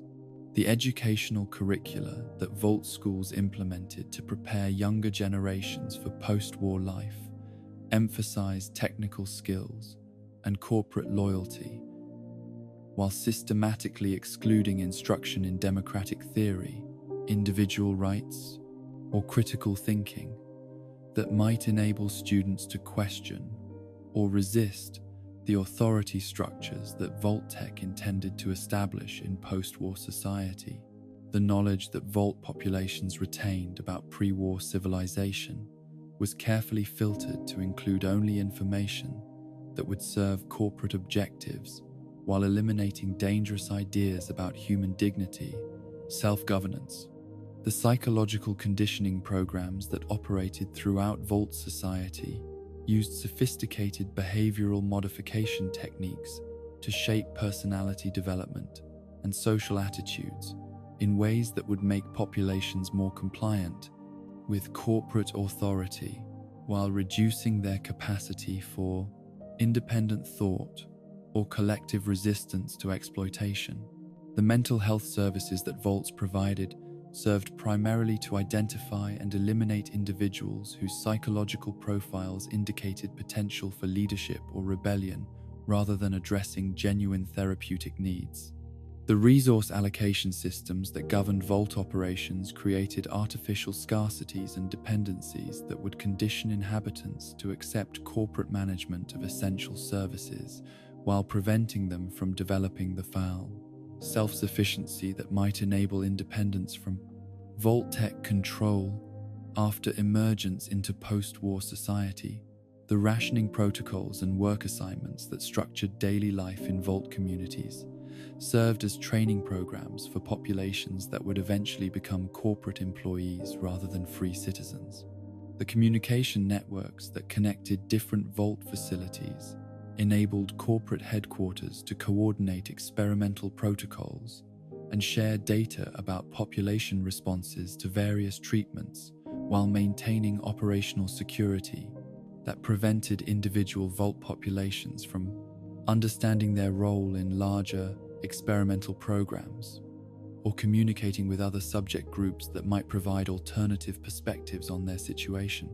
The military capabilities that Vault-Tec developed through its research programs and corporate partnerships provided the company with enforcement mechanisms that could suppress resistance to its authority while protecting its assets and personnel from threats posed by post-war populations that might reject corporate governance in favor of alternative forms of social organization. The security forces that the company maintained operated according to corporate rather than legal authority,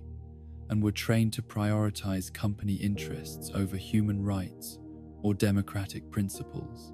The ideological frameworks that Vault-Tec promoted to justify its authority in post-war society combined elements of scientific rationalism, economic efficiency, and technological determinism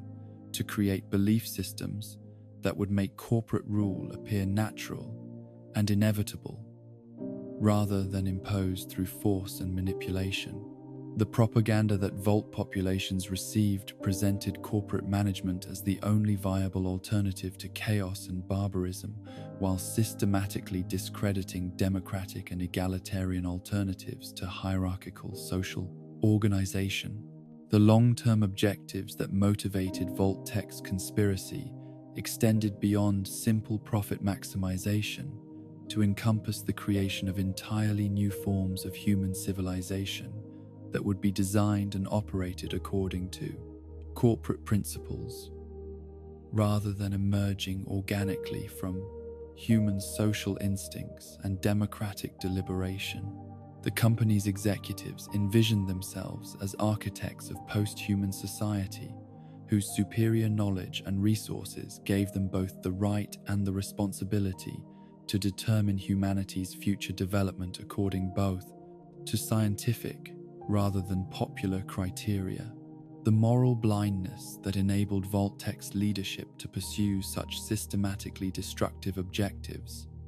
reflects the broader corruption of American corporate culture during the pre-war period, as business schools and management training programs produced executives who understood financial engineering and organizational behavior, but possessed no meaningful education in ethics, history,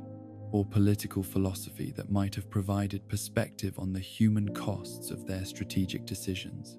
The technological determinism that shaped Vault-Tec's approach to social engineering assumed that human behavior and social organization could be modified through the application of scientific methods and technological systems, without regard for the complex cultural and psychological factors that actually determine how communities develop and maintain themselves over time. The company's planners possessed sophisticated knowledge about individual psychology and group dynamics, but lacked understanding of the deeper sources of human meaning and purpose that give societies their resilience and legitimacy. The institutional legacy that Vault-Tec's conspiracy created continues to influence post-war society through the populations it preserved, the technologies it developed,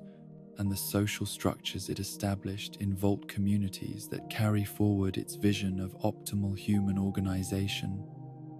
Even after the company itself no longer exists in recognizable form,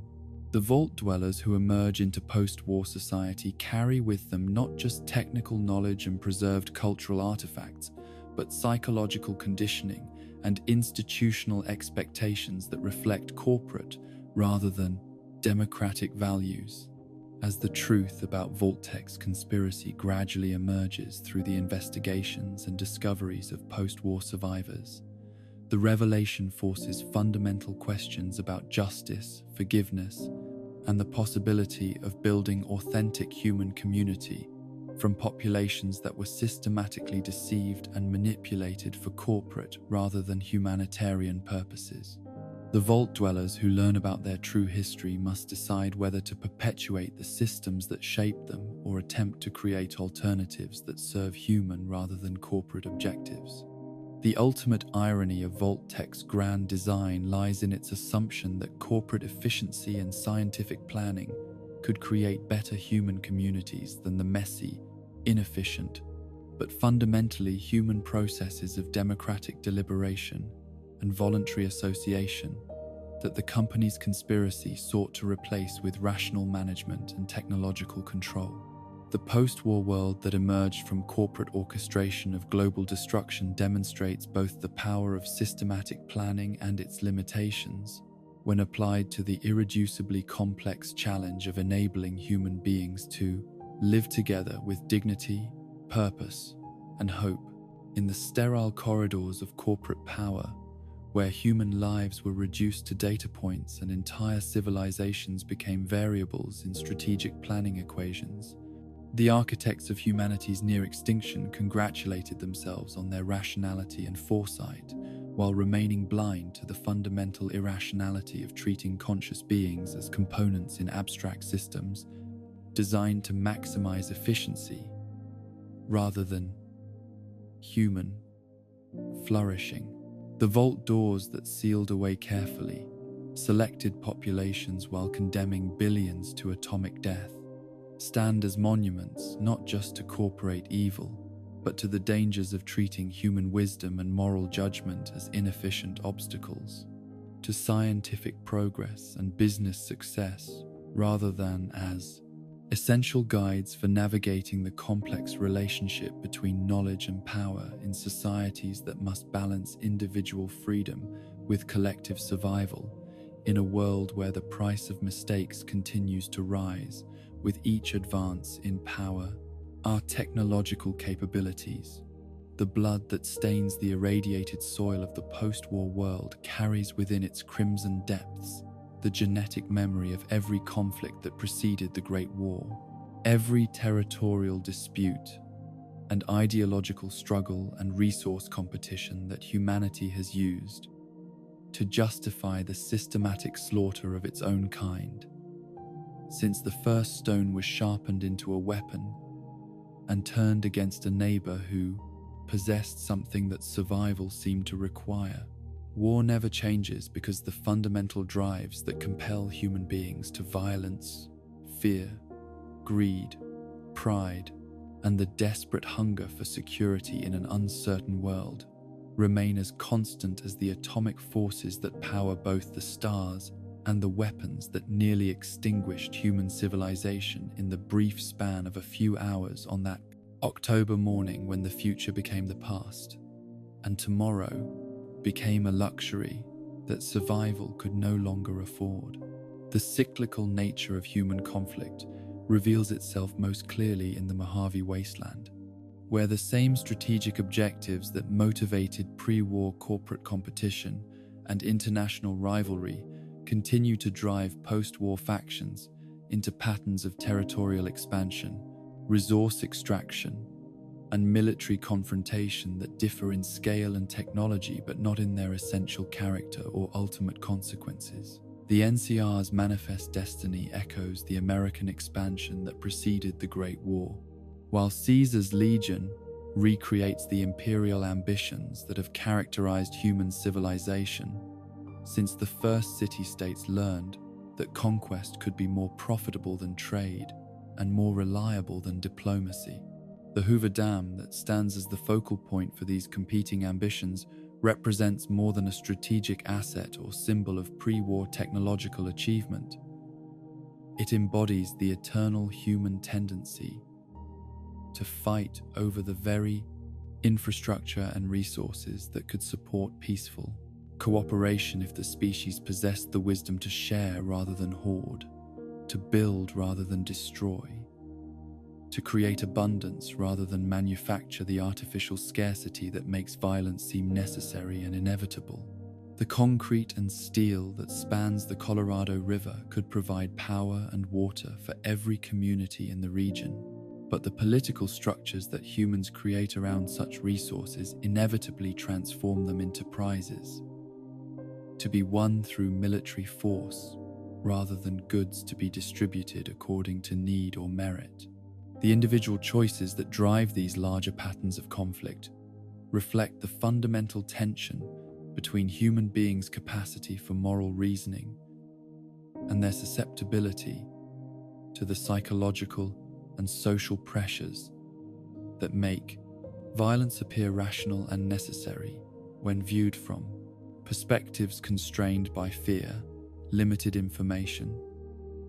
and the tribal loyalties that evolution embedded in human psychology as survival mechanisms for small groups living in resource-scarce environments. The The courier who must choose between competing visions of the Mojave's future faces the same basic decision that has confronted every human being who has ever lived in times of political upheaval, whether to serve abstract principles or immediate survival needs, whether to trust in the possibility of peaceful cooperation, or accept the apparent inevitability of violent competition. The moral frameworks that different factions use to justify their pursuit of power reveal both the consistency and the flexibility of human ethical reasoning when applied to questions of violence and governance,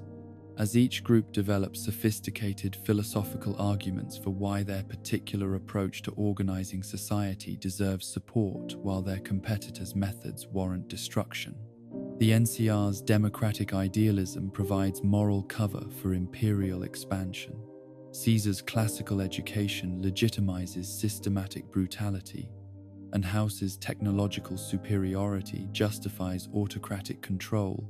demonstrating how intellectual sophistication can serve to rationalize rather than restrain the fundamental human impulse toward dominance and control. The environmental context that shapes post-war conflicts adds new dimensions to ancient patterns of resource competition, as the nuclear devastation that created the current scarcity of clean water, fertile soil, and safe territory also provided powerful incentives for communities to compete rather than cooperate for access to the limited resources necessary for survival and growth. The radiation that continues to poison vast areas of the former United States creates artificial barriers between communities while concentrating valuable resources in defensible locations that become natural focal points for military conflict and territorial dispute.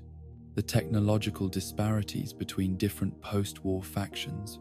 reproduce the same asymmetrical power relationships that characterized pre-war international relations, as communities with access to advanced weapons and industrial capabilities use their advantages to dominate neighbors who lack such resources, while justifying their domination through ideologies that present technological superiority as bis and evidence of moral or cultural superiority. The Brotherhood of Steel's hoarding of pre-war technology, the NCR's industrial capacity, and House's Securitron army all serve the same function that nuclear weapons served in the pre-war period, providing decisive military advantages that make peaceful negotiations seem unnecessary and submission seem more reasonable than resistance. The leadership personalities that emerge in post-war political movements demonstrate the enduring human attraction to charismatic authority figures who promise simple solutions to complex problems while demanding absolute loyalty from followers who lack the information or expertise necessary to evaluate their leaders' claims and promises independently. Caesar's cult of personality, President Kimball's political populism, and House's technocratic authority all exploit the same psychological vulnerabilities that enabled pre-war demagogues to manipulate democratic institutions and lead entire nations into catastrophic conflicts that served elite interests rather than popular welfare. The economic systems that develop around post-war resource extraction and trade networks recreate many of the same inequalities and exploitative relationships that characterized pre-war capitalism, as communities with advantageous geographic positions or superior military capabilities use their leverage to extract tribute from weaker neighbors while accumulating wealth and power that enables further expansion and domination. The caravan routes that connect post-war settlements follow many of the same paths that pre-war trade networks used, and they generate similar patterns of economic dependence and political influence that make peaceful cooperation subordinate to profitable exploitation. The cultural narratives that post-war communities develop to explain their origins and justify their objectives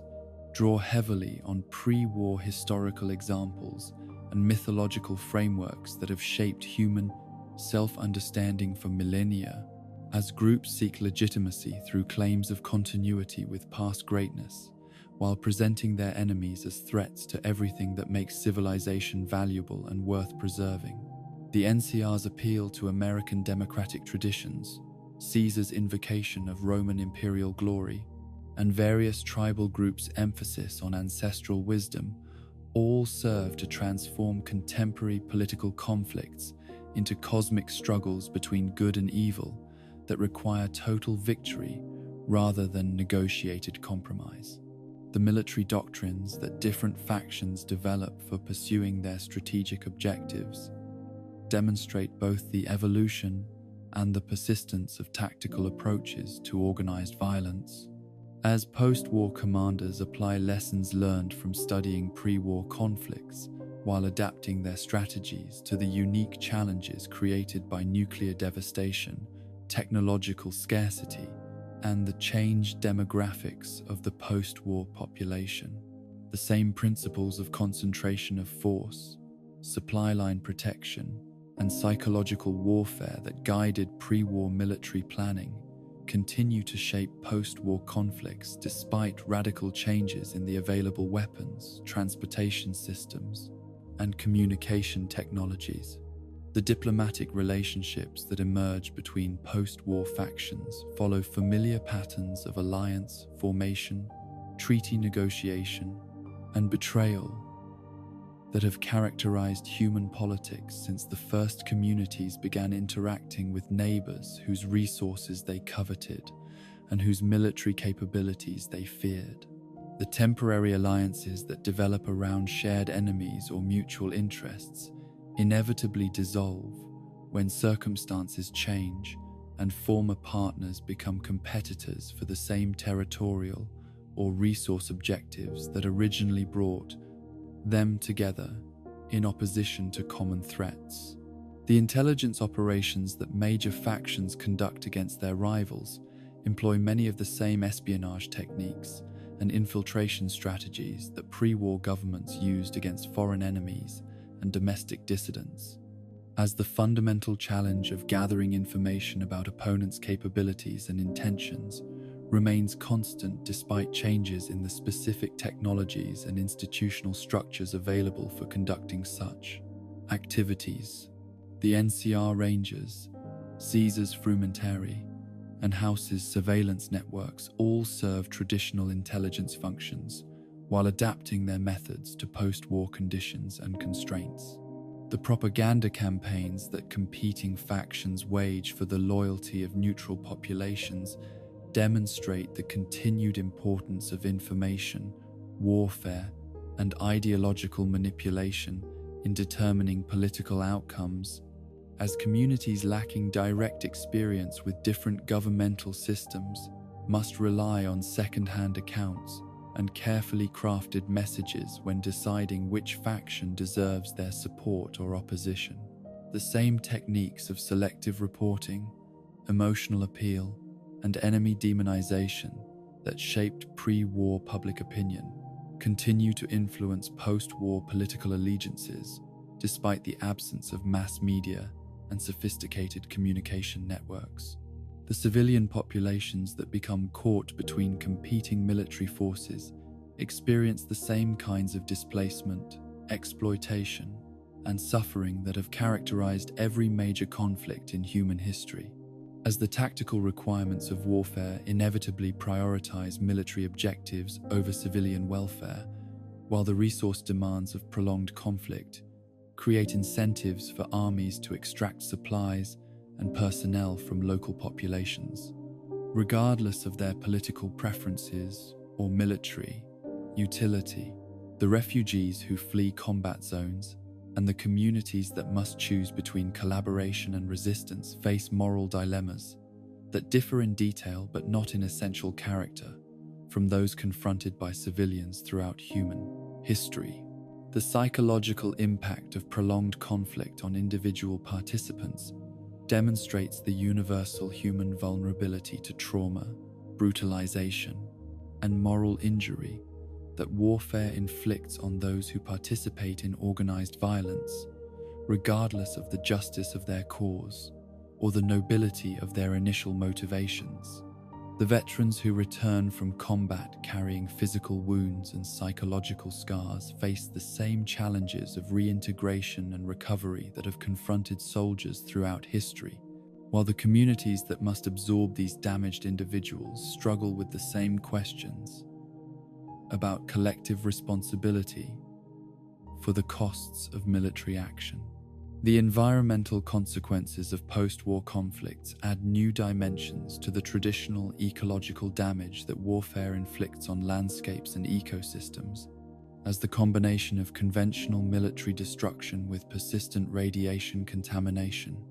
creates long-term environmental degradation that affects not just immediate combatants, but future generations who must live with the consequences of decisions made during desperate struggles for survival and dominance. The poisoned battlefields and contaminated water sources that result from post-war conflicts demonstrate how contemporary warfare has expanded its temporal and geographical scope beyond anything that pre-war conflicts could achieve. The moral arguments that individuals use to justify their participation in post-war violence reveal both the flexibility and the limitations of human ethical reasoning when applied to questions of legitimate self-defense, collective security, and the proper response to systematic oppression or exploitation. The same philosophical frameworks that enabled pre-war populations to rationalize their support for military action continue to operate in post-war contexts, as people seek intellectual consistency and moral justification for choices that are often driven by emotion, circumstance, and the practical requirements of survival, rather than abstract ethical principles. The technological innovation that emerges from military necessity demonstrates the continued role of warfare as a driver of scientific and engineering advancement, as the practical challenges of combat, logistics, and defensive fortification create incentives for developing new materials, weapons systems, and organizational methods that often find peaceful applications once the immediate military requirements that motivated their development have been satisfied. The same dynamic between military need and technological progress that shaped pre-war scientific research continues to operate in post-war conditions, despite reduced industrial capacity and educational infrastructure. The generational transmission of conflict patterns reveals how the psychological and social trauma of warfare extends beyond immediate participants to shape the worldviews and behavioral patterns of children and grandchildren who inherit both the material consequences and the emotional legacies of their ancestors' military choices. The cultures that develop around post-war conflicts often perpetuate the same attitudes toward violence, authority, and intergroup relations that made the original conflict seem necessary and inevitable, creating cycles of revenge and defensive preparation that make future conflicts more likely rather than less. The religious and spiritual responses that individuals and communities develop in reaction to the trauma and moral complexity of post-war conflicts demonstrate the continued human need for transcendent meaning and moral frameworks that can provide psychological comfort and ethical guidance. When conventional social institutions prove inadequate for addressing the spiritual challenges that arise from participation in systematic violence, the cults, reformed churches, and syncretic belief systems that emerge from post-war conditions often emphasize themes of redemption, divine justice, and ultimate meaning that help believers cope with experiences that challenge conventional understanding of human dignity and moral progress.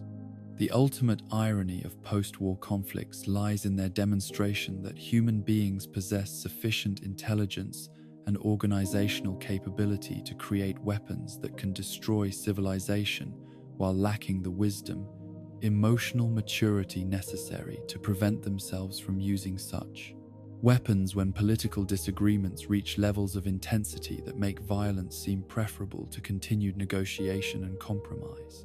The same cognitive abilities that enable humans to split atoms and engineer complex social systems also enable them to rationalize choices that threaten their own species' survival in pursuit of abstract goals and immediate advantages that lose their significance when viewed from the perspective of geological or cosmic timescales. The hope that sustains some individuals and communities through the darkest periods of post-war conflict stems from their recognition that human beings also possess capacities for compassion, creativity, and cooperation that can transcend the tribal loyalties and resource competition that drive most military conflicts, suggesting that the cycles of violence that have characterized human history are not inevitable features of human nature, but learned behaviors that can be modified through education, institutional reform, and cultural evolution. The examples of successful cooperation and peaceful conflict resolution that occasionally emerge from post-war conditions provide evidence that alternative approaches to intergroup relations remain possible even in environments where violence has become normalized and institutionalized. As we contemplate the role that these cyclical patterns might play in our imagined second season, we must consider not only their immediate dramatic potential, but also their deeper significance as reflections of the fundamental human challenge of learning to live together peacefully in a world where the consequences of failure to achieve such cooperation have become existential rather than merely tragic. The choices that individual characters make about violence and cooperation will illuminate not just their personal moral development, but the broader question of whether human beings can transcend the evolutionary heritage and cultural conditioning that have made warfare seem natural and inevitable. Throughout recorded history, in the silence that follows every battle, when the dead have been counted and the wounded have been carried away, and the survivors begin the process of rebuilding what violence destroyed, the same questions echo across the wasteland that have haunted human consciousness since the first weapon was raised in anger. Whether this conflict was truly necessary, whether its objectives justified its costs, and whether the lessons learned from its aftermath will prevent similar tragedies in the future or simply provide more sophisticated methods for perpetuating the ancient cycles of fear, revenge, and mutual destruction that war never changes, because humans never learn. The blood soaks into irradiated earth that has absorbed the life force of countless previous conflicts, each drop carrying within itself the unfulfilled potential of lives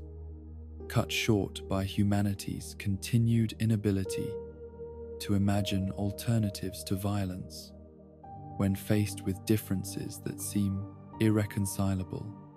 and resources that seem insufficient for sharing among all who need them to survive and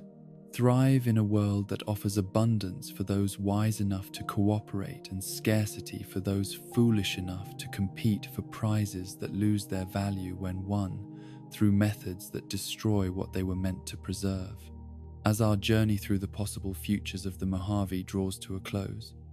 we're reminded that in the wasteland, as in the casinos that once defined it, the house always has an edge. Whether that house belongs to Robert House, the NCR, or forces yet unseen, the game continues with human lives as the ultimate stakes. The neon signs may flicker and fade,